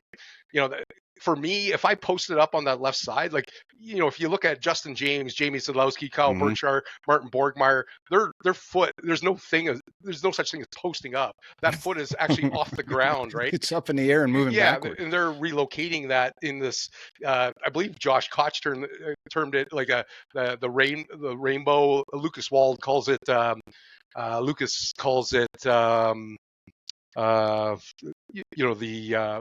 left foot float, I think, right? Where, Mm-hmm. that left foot, because of the forces that were producing from that lead foot, that foot gets relocated, behind us, and actually, kind of away from the target. Anyway, so we're getting the tour guys to do this jump move. We're getting them to release that lead side so they don't break their ankle, knee, and hip, right? And then we start getting them maybe a faster backswing, right? And Mm-hmm. that's been proven to potentially create some more speed. The faster backswing. And from Sasho's explanation is that we need to stop the club so we have more net force applied, so more potential for kinetic energy. And then maybe get the hands a little higher. Let's try to maximize our hand path, right? Let's not only if we look at the biggest the biggest hitters in the world, they maximize width, but then they maximize length as well, right? So, Yeah. we try to maximize hand path. We could try some of the stuff that JB Holmes, that flexion of that lead elbow, right? Like having a little softness in there. That creates another link in the kinematic sequence with the potential for power, but then, some potential for inaccuracy as well. Really focusing on one of the big things is, if you look at Sasho's, he's got some great stuff. And, I always send people to, like his Vimeo stuff. He's got links to it on his Mm-hmm. X platform. But, getting, you got to be able to get that speed, out of the body, through the hands to the club, right? Into the shaft and then Into the ultimately the shaft, head. right? So, the components that make up the club head speed are, this linear, how fast the hands, or, how fast that handle's moving at impact, but then, that rotational element too, right? So we have this linear portion, but then the angular or rotational portion, right? But, how do we get efficiently all that force that we're putting into it? How do we get it to the club, right? And that's one of the secrets. So, like some of these techniques to there's a product, the snag snapper, where like we can feel that the kind of that down cock, and this element of being able to load the wrist and unload the wrist, right? And a bunch of other techniques, and we'll get the tour guys to do that, but then we'll often see a couple things that really work for them. Mm-hmm. And then they can, it's almost like a light bulb goes off in their mind, where I think Camilo, Dr. Rose got him, like he was I think 114, 115, like about like when he came to TPI, just and then I think he like 127, we got him up to, right? Like just the, Wow. but obviously, that's doing some crazy stuff, right?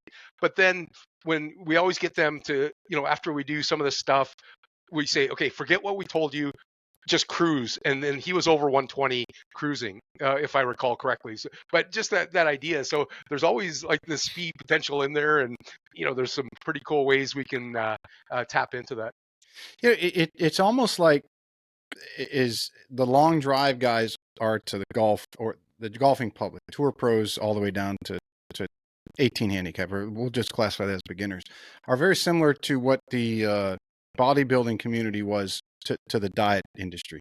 And that the bodybuilders were the ones who did all these tests for last 30 plus years on what to eat, how to eat.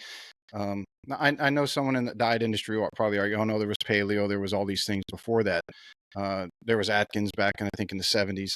But it's like, yes, but the bodybuilding community was looking to maximize their physical structure based off their diet. Obviously, they trained, but so they had a dual maximization of, okay, how do I manage this, and then how do I make myself look just shredded as can be while I'm still putting on muscle mass.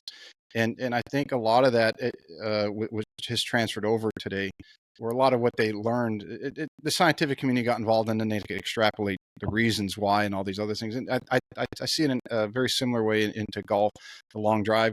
What they do is being used or utilized more, studied, utilized more, and then implemented with some of the average everyday or even the tour pros. It's very interesting to see as it comes from the periphery and the fringe into the mainstream. It's like, yeah, that's who we need to look at if this is what we're trying to do. These people have been doing this for a long time.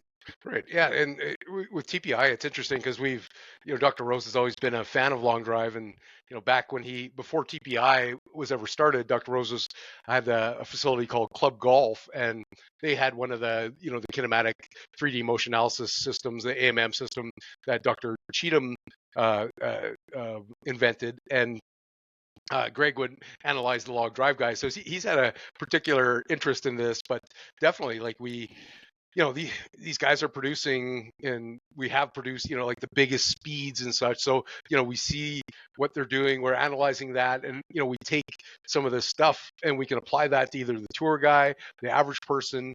And it's just and quite often some of the drills that we have now, some of the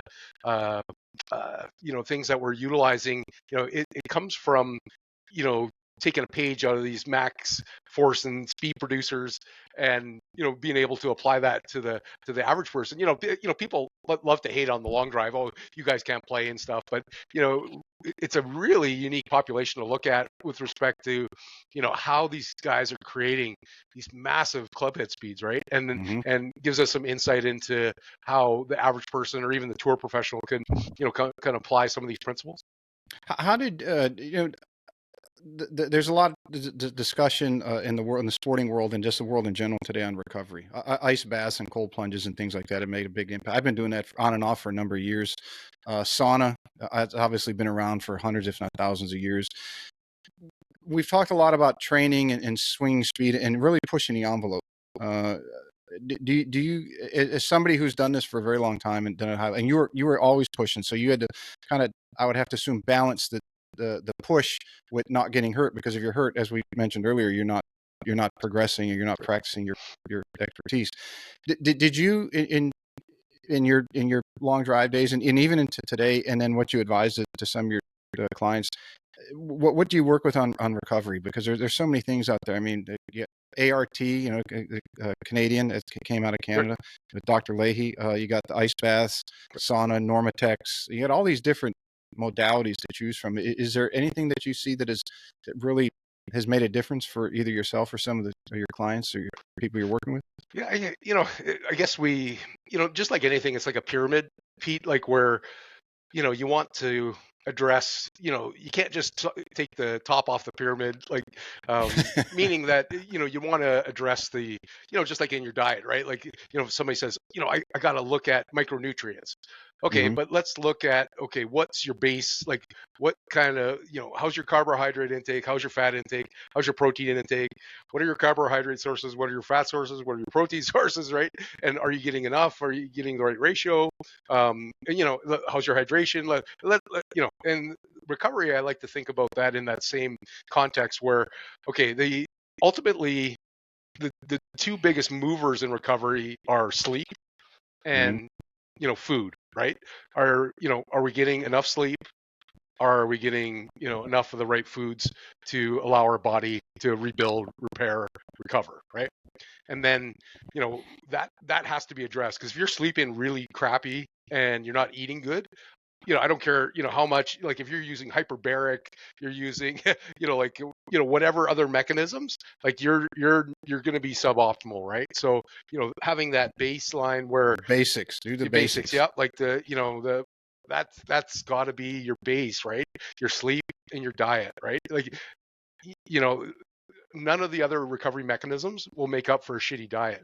And Mm-hmm. the same on the sleep side, right? I know a lot of us don't sleep well, and that's a whole other can of worms, right? But yeah, like I see, the ice bath, I see hyperbaric, I see, a lot of the muscles, some of the stim stuff, I see, infrared, I see, you know, I see, there's some good potential out there with a lot of these modalities, right? And a lot of them have great, uh, but again, whatever you're doing, it's got to have a specific purpose. But again, we need to address those basics of sleep and diet. Yeah, you got to make sure you're doing who Tom Brady, I think, said do the simple things very effectively Right. and do Yeah. them without error.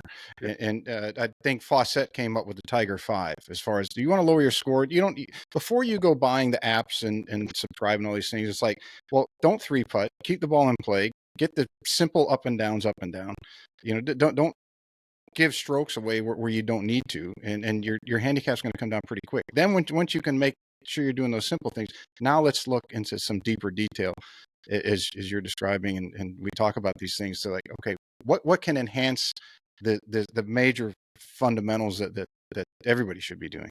But I know I tell you a real quick funny story. So I had a 100-gallon feed container, which was my ice bath, and in the winter here, as it is now, like today we're at 58 degrees, I think, but at night it drops into the high 30s. So it was easier, I should say. Summertime, when you're trying to dump 110 pounds of ice in a feed container, it just gets expensive. So I would do it in the winter. Right. So my brother had gotten into it, and I think he started at about 46 degrees, and he was freezing his ass off, of course. Well, throughout a couple of weeks, he started getting used to it. He started dropping it too fast. And I said, don't drop it too fast, because you're talking about adjustments at a cellular level, which I don't think anybody can measure outside of going to some university, research. So anyway, he calls me one day about 3:00, says, I can't even stay awake. What the hell's going on? I said, I told you, you shocked your systems. He goes, yeah, I went in at 41 degrees yesterday for 10 minutes. I said, you're an idiot. I said, just sleep it off. You'll give your body a chance to catch up and rest. But yes, that would be an example of people getting a little bit too far too soon. Right. I think today's society does that. I just have a couple other questions. If you got a few more minutes, I'd just like to comparing eras, because I'm sure you get compared.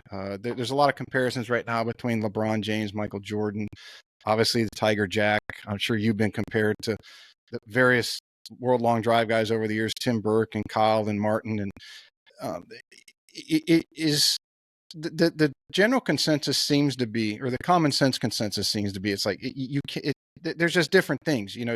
Jason Zuback of the mid '90s did not have the resources that Kyle Berkshire has today. The things that Jason was doing then, I think across the spectrum of every sport, the players now will say, well, if it wasn't for the guys or the girls before me, we wouldn't have the information for me to pursue. But I guess one thing I've learned is people who are absolutely phenomenal at what they do, like you are, there is a very distinct desire to compete. So I might put you on the spot just a little bit and say, if Jason from the mid to late '90s was competing in World Long Drive today, where do you think you would fall in the pecking order of the ranking? Yeah, it's again, Pete, it's a loaded one, because I got to give one load. I did Mac, I'll give you a little history. Like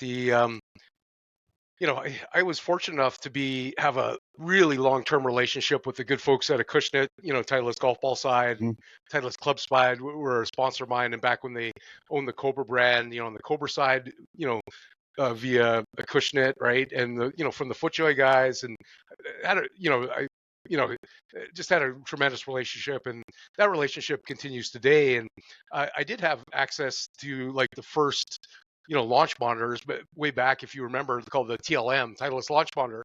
Mm-hmm. And that one was an optic-based monitor, not unlike, the Foresight camera system, right? Where like GC2 and now GC Quad. And it was cool because I had access, not that often, maybe once or twice a year, to, kind of launch angle, spin rate, ball velocity. Mm-hmm. The ball velocity was pretty chintzy, or as I would say, like it was a bit, very, it wasn't apt to giving you big numbers off the ball velocity. I think it shortchanged it a little bit. But anyway, but I was able, like in 1997, I was the first one to ever eclipse 200 miles an hour golf ball velocity, and that was 195 cc head, 47-inch total length driver, almost 100-gram golf shaft, and which was light back then. Well, yeah, it was, exactly, light back then. And then 1998, I was the first to eclipse 210 miles an hour golf ball velocity. That was at the original Oceanside Test Center on, similar TLM, Titleist Launch Monitor. And then in 2002, in a trip to Japan, I was the first to officially break the 220 mile an hour, which was in Japan. They measured they're in metric, so it was 100 meters per second that I achieved, which is about 223 miles an hour. That was with the old Cobra 427 Penley golf shaft, shout out to my buddy Carter Penley that has Hey, done great shafts. I played those for a while. tubular graphite at the highest level for aerospace and made some incredible golf shafts and still does. But the Penley ETA, I did that multiple times on the Titleist launch monitor, and I believe it's the original Bridgestone Science Eye, or it could have been the Strixon Tour one. Anyway, but going back, so back in 2002, like 20 years ago, I broke that 220 mile an hour, which is still competitive in today's time, right? So it's a I guess the thing is now that competition has sort of evolved just within how the competition is contested. In that back when I first started, it was what we called modified double elimination. So first day, there was a big element of accuracy, because if you started missing the grid in long drive, for those listeners who don't know, that we hit 6 balls each time, the ball has to land in play and stay in play. Your longest total with carry and roll counts as your maximum yardage, right? But back then it was double elimination the first day, so you could lose one time in like a bracket, but if you lost twice, you go home. And the second day of the competition, a lot of times that double elimination didn't go forward. It was single elimination. So if you had a bad round the second day of the competition, like the round, the quarterfinal round, the semifinal, any of those rounds, you go home, right? So there was this very high element of accuracy. So that sort of prevented us from just going crazy, because you wouldn't do well at long drive if you hit every ball out of play. So there was a big shift in the way that the contests are run now, in that it's a lot of the qualifying rounds are, you get to hit 5 rounds of 6 balls, and you're in a group of 16, and it's a points-based system. So there's a much higher premium on players producing your absolute longest shot, even though sometimes you might miss the grid. So for instance, guys like Justin James and Kyle and such, they can have 1 or 2 OB rounds in this 5-round bracket and still cruise through no problem. But there's this high value of winning these sets, or at least finishing second, right? So, and that sort of continues all the way through the competition until they get to the head-to-head matches now, which is more into the the final 16, final 8, final 4, final 2 type thing, right? So there's been a big shift now. The guys, essentially, we had to try and keep it in the fairway to an extent, but your longest distance. So you're most of the guys were, had this element of consciousness of accuracy. Now it's like full send, Just or you're go going at it. home, right? So that contributed a bit, but I think, like I would still, I think, be, really competitive in today's standpoint. Like myself, I won 4 in a row, the 96, 97, 98, 99, finished second by like a couple feet in 2000. Then my 10th anniversary, won my 5th open division. So in that 10-year span, I had 5, I had a 50% winning margin in the highest. Right. And then, through the years, you kind of look at the, I sort of just pulled up my stats, like in 20 years in long drive, 19 top 25 finishes in 20 years, 14 top 12 finishes in 20 years, 12 top 10 finishes in that same 20-year span, 10 final 8s, which is kind of what we classify as the final. So 10 times in those. So 50% of the time I made it to that final 8 with a chance to win, right? And then 7 top 10 finishes in a row, 3 straight title defenses, right? The first time I, kind of a neat one is first time I, stepped on the tee at the World Championship and, competed at the World Championship. I won the Open Division. First time I did it as a over 45-year-old competitor. I did it the first time there too. The only person ever to do that. Wow. Yeah, and just so, but I totally, a lot of respect. Kyle's amazing, and he maybe supplant me as the best of all time.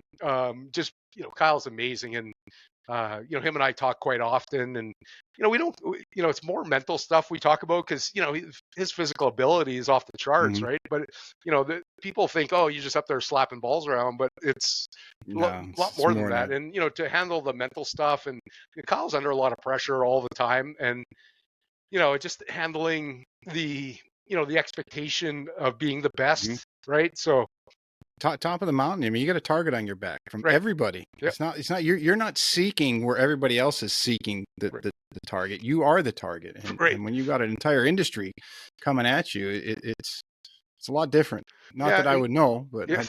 But like even in today's social media, like it's obviously a mechanism for a lot of the guys and ladies to make revenue, right? Like we see, like a lot of the, like Martin has got a great, strong media presence. Kyle, obviously, with his YouTube channel and all his media or social media stuff, Instagram, his TikTok, right? You go down the road, right? Uh, but again, these things put sort of undue pressure Mhm. and distraction on the player, right? And it's something I never had to contend with, right? Like the media that I got back then was television or print, right? I didn't have everybody, people chiming in tell me how shitty my swing is, right? As Mhm. where like Kyle and I talk at length, like some of the stuff that these people get on social media. I'm just saying, like, be kind, right? Like, sometimes maybe I come off a little harsh or a little brash, like sometimes it's not me being that, like, I'm more matter of fact, I guess. But I mean, like, some of the nasty stuff that I guess if you're going to be in that game, you got to roll with it. But I mean, man, I could show you some of the stuff that I get, some of the stuff that Kyle gets, some of the stuff that Martin gets, right? And it's frankly, it's It's not appalling. warranted. Yeah, I don't think Yeah. it's Anyway, warranted. but even like I saw, somebody chiming in about Sasho, like if you're going to question, Sasho, he's been like a mentor of sorts for me, and very generous with his time when I've got questions, because Mhm. like I in that world, like Sasho is completely awesome, right? And And one of the nicest guys in the world. right, and yeah, like but I see people chiming in and questioning his, and like I'm like, yeah, I don't know, man. Like he's got, he's brilliant and he's Yeah, got a lot of experience, and you're chiming in with, because you got a master's from Google. right, exactly, right, yeah. How did when you were training it, and when you still train it to a certain extent, how did you differentiate between whether to work on speed development as far as your swing is concerned, or maximizing efficiency, meaning making adjustments in your swing mechanically that would allow you to swing faster? How would you decipher which of those two that you were going to focus on? Yeah, I kind of, it's sort of, I would do, you know, like I didn't really know what I was doing. Like, if we, we talk about the science stuff, right? But I would do a lot of max speed work, just like, where you'd see Bryson, pushing speed, what Kyle does, when he does his speed sessions, Hmm. when Martin does his speed sessions, when, like we can, pull examples what the guys do now where, we're not caring where the ball's going, but we're caring that it's leaving in a hurry, right? So, Yes. so I, not that I set out to do that, but I did that a lot, right? And then I was always looking, like I was a tinkerer, so I was always, hey, what stance width, what stance orientation, should I load that trail side quicker, later, like I was always sort of tinkering, and I kind of, like if I had today's stuff, that would have got to a quicker A resolution, lot sooner. right? Yeah. But a lot of these changes I kind of made, and I would read everything though. Like I was a student of the game. Like my dad used to get every golf magazine and Golf Digest, and anytime like a distance article, I still have them in the basement. And I was, cruising through some of those the other day, like Mike Dunaway's article, and Greg Norman had some great stuff, and Golf Digest magazine would always do some, sort of, the top distance things. So I'd Hmm. always try these things. So it was more trial and error, I guess, individually, and then um, kind of doing these speed sessions. But I did place a high premium on hitting it in play. And if you look at my career, I think I was looking back, and I think out of 20 plus years of competing, I may have went out of bounds twice, like in Wow. 20 years, right? So that's, I did hit it pretty far and I hit it pretty straight. So that was a added thing. But, to get to your question, I kind of did these, I kind of did, speed because I love swinging fast and hard and, with little regard for where it went. But then, I would always try to, bring that around to produce, good, the appropriate ball flight, launch conditions, directional control. And then I would tinker a lot to see what produced these big, club head speed numbers. Or, back in the day, I didn't have any sophisticated monitors, so I would have to, um, uh, go find the golf ball. So I would do a lot on the golf Oh, course, jeez. right? So like I would hit the number ones, twos, threes, and fours, with maybe a different technique, a different club, and I'd go find it. And I had charts, like I charted all this, and like this club produced the best, or this technique produced the best. So I was able to come to like some sort of rationalization of what club worked the best and what technique worked the best for distance, and use the the pinnacle balls that we used in competition. Man, that was, I mean, that shows some dedication to do that back then without the technology. I mean, today these kids take it for granted, or take it for granted. Oh, I hit the ball and I faced angles this, and I'm 30 yards offline here, or this, and I need to do this. It's like, yeah. What if you had to go walk out after 370 or 80 yards and then like write it down on a piece of paper? Yeah. You ready? I got a few rapid fire. Emergency 9. If you got just a couple minutes, I usually just wrap up with some interesting questions. Just throw them out there, and just I've kind of over the years I will it down to most people are getting the similar 9 because I think at least from what everyone says, there's some pretty cool and interesting questions. Okay. So the first one and the last one have always been the same. Every guest has gotten the first and last, and what kind of massage them in between. So the first one is, if you were playing you're Canadian, so we'll say you're in the President's Cup. Playing a President's Cup, you're walking up to the first hole. What song are you going to have them cranking over the speaker system, get the crowd all fired up? What comes to mind is, like, I guess, first off is probably Eye of the Tiger by Survivor, right? From Rocky. Yeah. Yeah. Yeah, that's a cool one, right out of the 80s. Yeah. Old school, right? Yep. If Hollywood came knocking on your door and said, Jason, we followed your career. We really are impressed with what you've done. We're going to make a movie about you, and we're going to let you pick the actor who plays you. And you can pick anybody you want to. Who are you going to have him pick? I guess the first impression would be, probably Matt Damon, I guess. Like, I don't know, just, kind of off the top of my head, right? Like, just without really thinking too much about it, right? But okay, yeah, he'd be a good one. I mean, that guy's a hell of an actor. Not that, like I don't, I could probably think about it and come up with a better one, but somebody that's a good actor that could, do me justice in my all kind of quirkiness, right? So maybe The Rock. I thought maybe you'd say The Rock. The Rock. Let's see. Now this one, I'm very interested to hear your answer to this, because I know you have a lot of interest and you do a lot of work, and as we found out today, your best purchase under $1,000 in the last 12 months, best or favorite, whatever you want to call it. Ooh. Let's see, best purchase. Within the golf context, I guess, whatever you want. It can be anything. Yeah, probably. Let me see. Yeah, like like before, I started a relationship with there's something I actually, kind of bought when I saw, and I didn't, I wasn't really familiar with who, and I just sort of picked it up, and it's what they call the force pedal. Yeah. And it's not super expensive, but in the package there's two different firmness, and what it is, it's a great tool for us. There's a softer one and a firmer one, and what we can do with this is, we place it under the feet, and it gives us this idea where the point of application for our loading or our pressure is, right? And it pinpoints this location, and it gives us a great tool to help us produce force from the right location, and produce a bigger magnitude of force as well.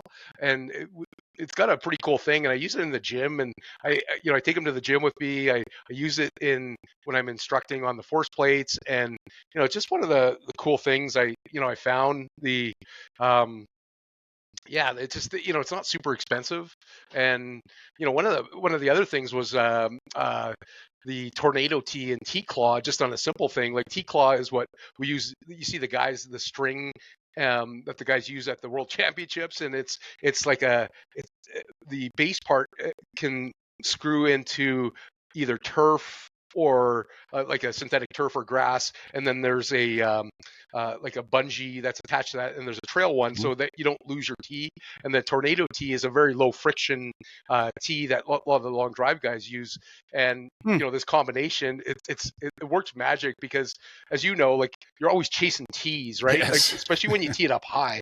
So excuse me, this keeps the tee anchored, and it like it keeps us in the same spot. We're not always changing, especially when we have a launch monitor too, so we're not always changing our position, but again, we're not losing tee. So the T claw and tornado tee, great combination, right? And my first I my first set of speed training sticks, or the speed device, was Super Speed, which I bought from Super Speed, and I think has a great utility for most players, and they need to be used rationally, and Hmm. you know and have some thoughts and such, but the Super Speed was great, and I know the stack as well. I didn't buy it. Sasha was kind enough to send me a stack, and I've had players that I work with have amazing results from stack system, Hmm. and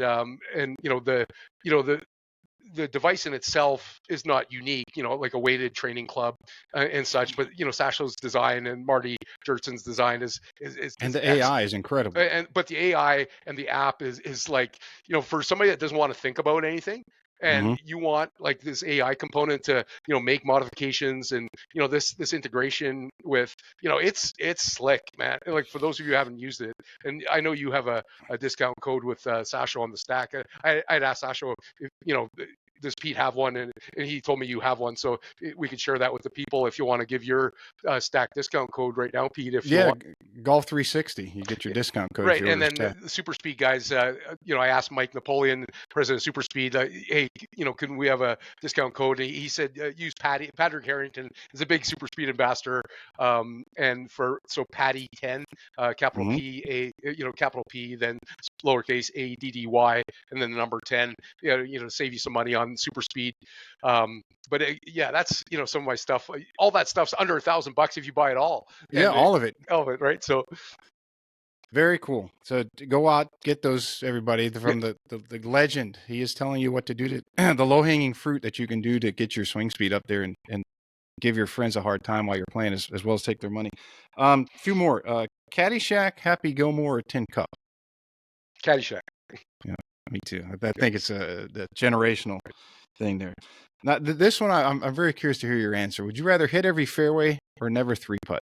Probably. I don't care about hitting fairways, Pete. So I probably never Not three the putt. distance you hit it. Yeah, and I'm missing fairways all the time. A lot of times, this modern course architecture is killing me, because you go look, like you look at some of the stuff like uh, you know um, Fry and Hertzen, and like some of the great designers, uh, like the Kid. Um, they're cutting the fairways down at 370, 380, where I'm hitting it to like 4 yards. Who's going to hit that 4 yard fairway, right? So yeah, I don't hit fairways anyway, so let's not three putt. No, like Grove 23. Yeah, I have not been there, but I've heard that Michael designed that, or had that design. So no matter who he plays, that they're not their distance is negated, yeah. and that they're all hitting to the same layup spot. And then he's getting a stroke from whatever tour pro he's playing, and they can't beat him. It's maybe the distance debate answer is course design, and not Right. regulating the ball so much. Right. Funny story on that one, real quick. So at the Country Club of Tennessee, the final hole, I'm thinking it's a Fazio design. It's one of these current really good designers. Anyway, the final hole it's a long par four, especially off the back tee. I think it's like 465, and there's this massive tree guarding that corner, and like you need to launch it probably 18, and probably well over 210 ball speed to, Oof. to actually cut the corner with this massive tree. And so I was playing in Vince Gill's tournament there, and I just absolutely murdered one, hit it over that corner, ended up being like 42 out on that one. And the one fellow, he's like, yeah, I think it was he goes, yeah, old Fazio, he probably never envisioned somebody ever doing that, right? So They didn't take into account freaks of nature when they right. designed that golf course. Let's see, a few more. If you could sit in a golf cart, talk to anyone that you ever wanted to talk to, past, present, wouldn't be future. But, who would it be? Who would you like to sit down and talk to? Bobby Jones. That'd be a very cool, interesting conversation. Yeah. Who would be on your World Long Drive Mount Rushmore? Four faces on your Mount Rushmore World Long. Well, obviously, I put myself on there. Yep. No, I don't think anyone's going to argue with that either. Yeah. Sean Pfister with 3 World Championships, right? Kyle, with 3, and the guy that sort of started Big Cat. Very cool. Be hard to argue that. I don't think you're going to get much pushback on that one. Someone gave you $25,000 and a first class ticket anywhere you wanted to go. Where are you off to? Oof. And I know you've probably seen some pretty cool places on this planet too.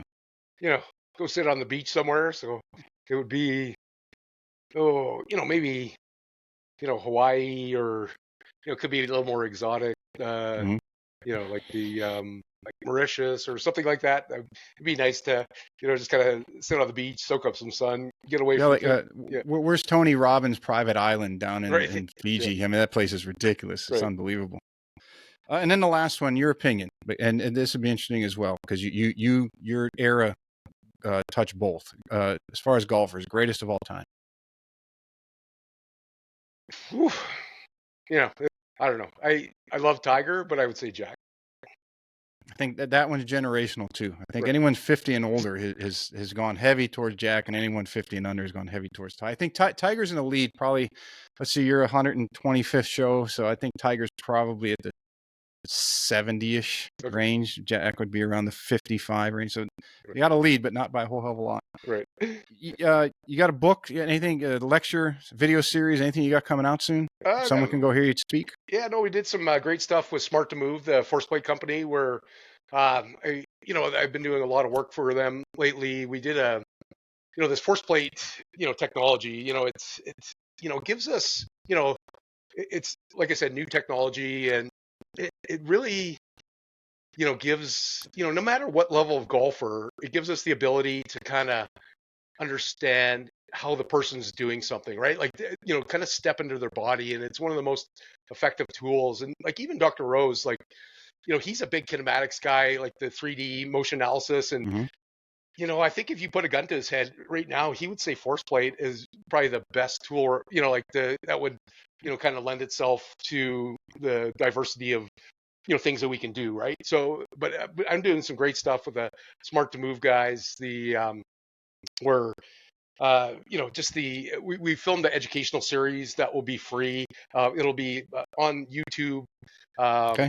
And then, be accessible through, and we'll have some social media capture, little tags on there too, a variety of social media, but it'll be a really, good series for people to understand what's happening with force and pressure, and, people that want to, utilize the tool as well, or, kind of bolster their knowledge. It'll be a great resource. And where we saw a great deficiency in the market, there's some great products out there, but we see education as, kind of the most important aspect that we need to push forward, right?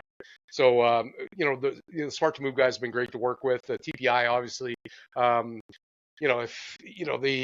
our TPI power that we're pushing, there's a lot of different tracks. Like, if you want a TPI, physical fitness professional, we have a track for that.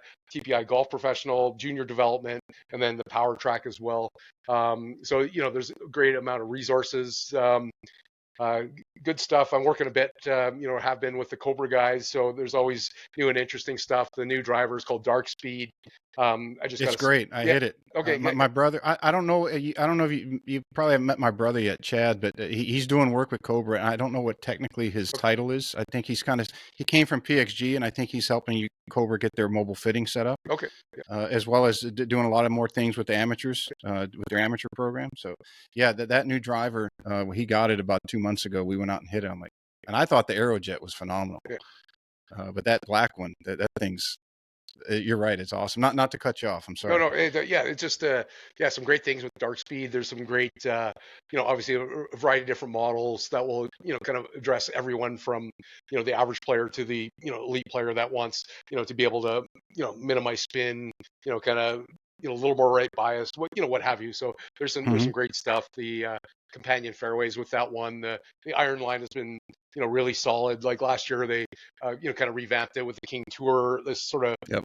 like the Aerojet. I'm not sure what's going on with the sort of that game improvement iron. I, I I don't want to speak to that right now, but like Aerojet last year was a nice sort of game improvement iron, like Hmm. maximum forgiveness. But that King Tour was excellent, and we saw it. Ricky Fowler put it in the bag and had great results. But the Ford CB, the MB, just great product, right? Yeah, The guy's they've been. always had great Yep. engineers. Yeah, and then I look forward to the new Titleist or the I think they got some new ball coming perhaps this year, right? So Hmm. I look forward to trying that, and thank you to my friends at Titleist who supported me on the ball side for I lose a lot of golf balls, so they've been very generous through the years with the Pinnacle brand and the Titleist brand, and big thank you and. Um, President of Titleist Golf Balls, Mary Lou Bone, who's supported me on my long drive endeavors, which they were supplied the balls for a big Canadian long drive event. First time in the history of long drive that the whole event players utilized a premium urethane ball to Wow. compete with. So that was that was a rather costly, just the total dollar expense on their part to supply Pro V1X for that event. So big thank you to that. The Very guys cool. at TPI, all my guys at Titleist that continue to support. Yeah, it's been a pretty cool ride. Some cool stuff. Keep your eyes open for Smart to Move. If there's a TPI professional, and through the website you can find a TPI professional to address any concern you may have on the physical side, the junior development side, the golf swing side, right? And I've got confidence that we're supplying these guys with the tools that they can use to help the player to the utmost. If somebody wanted to reach out to you for a speaking engagement or at a clinic or a promo or something, what's the best way? Is social media? Is it website? Yeah, And I'll have links to all those, of yeah, course, in the summary. yeah. Probably that. Like my email, like Golf Zilla Zuback at Gmail. You could send anytime, or reach out to me on Instagram, or send me on X, or my website's been in development for a while, so it's sort of down right now. I just deciding on what direction to go with that. But yeah, Hmm. like for training, advice, whatever. I do work with a number of players, like all the way from like amateur guys to people that play for a living for a lot of money. I work, consult with a variety of players on a variety of topics.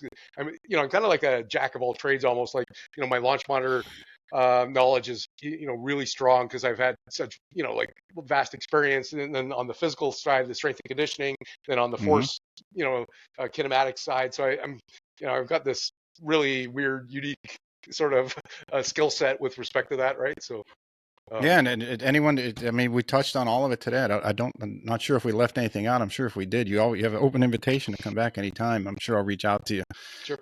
going forward to have you back on. It's been a pleasure for me as a golfer and someone who watched you back in the '90s. It's like having a hero on the show. So thank you for making the time, and I really enjoyed it. And I know everybody else is going to as well. Thanks, Pete. Yeah, it's been great on anytime. Maybe I'm not exactly right on a lot of things, but I think I'm right most of the time on certain things, right? So, but I think you got a pretty good handle on it. yeah, but yeah, thanks for having me on. I really appreciate it, and anytime, and I'm always here if anybody got questions. Cool. Hang out just 1 second, and we'll sign off here.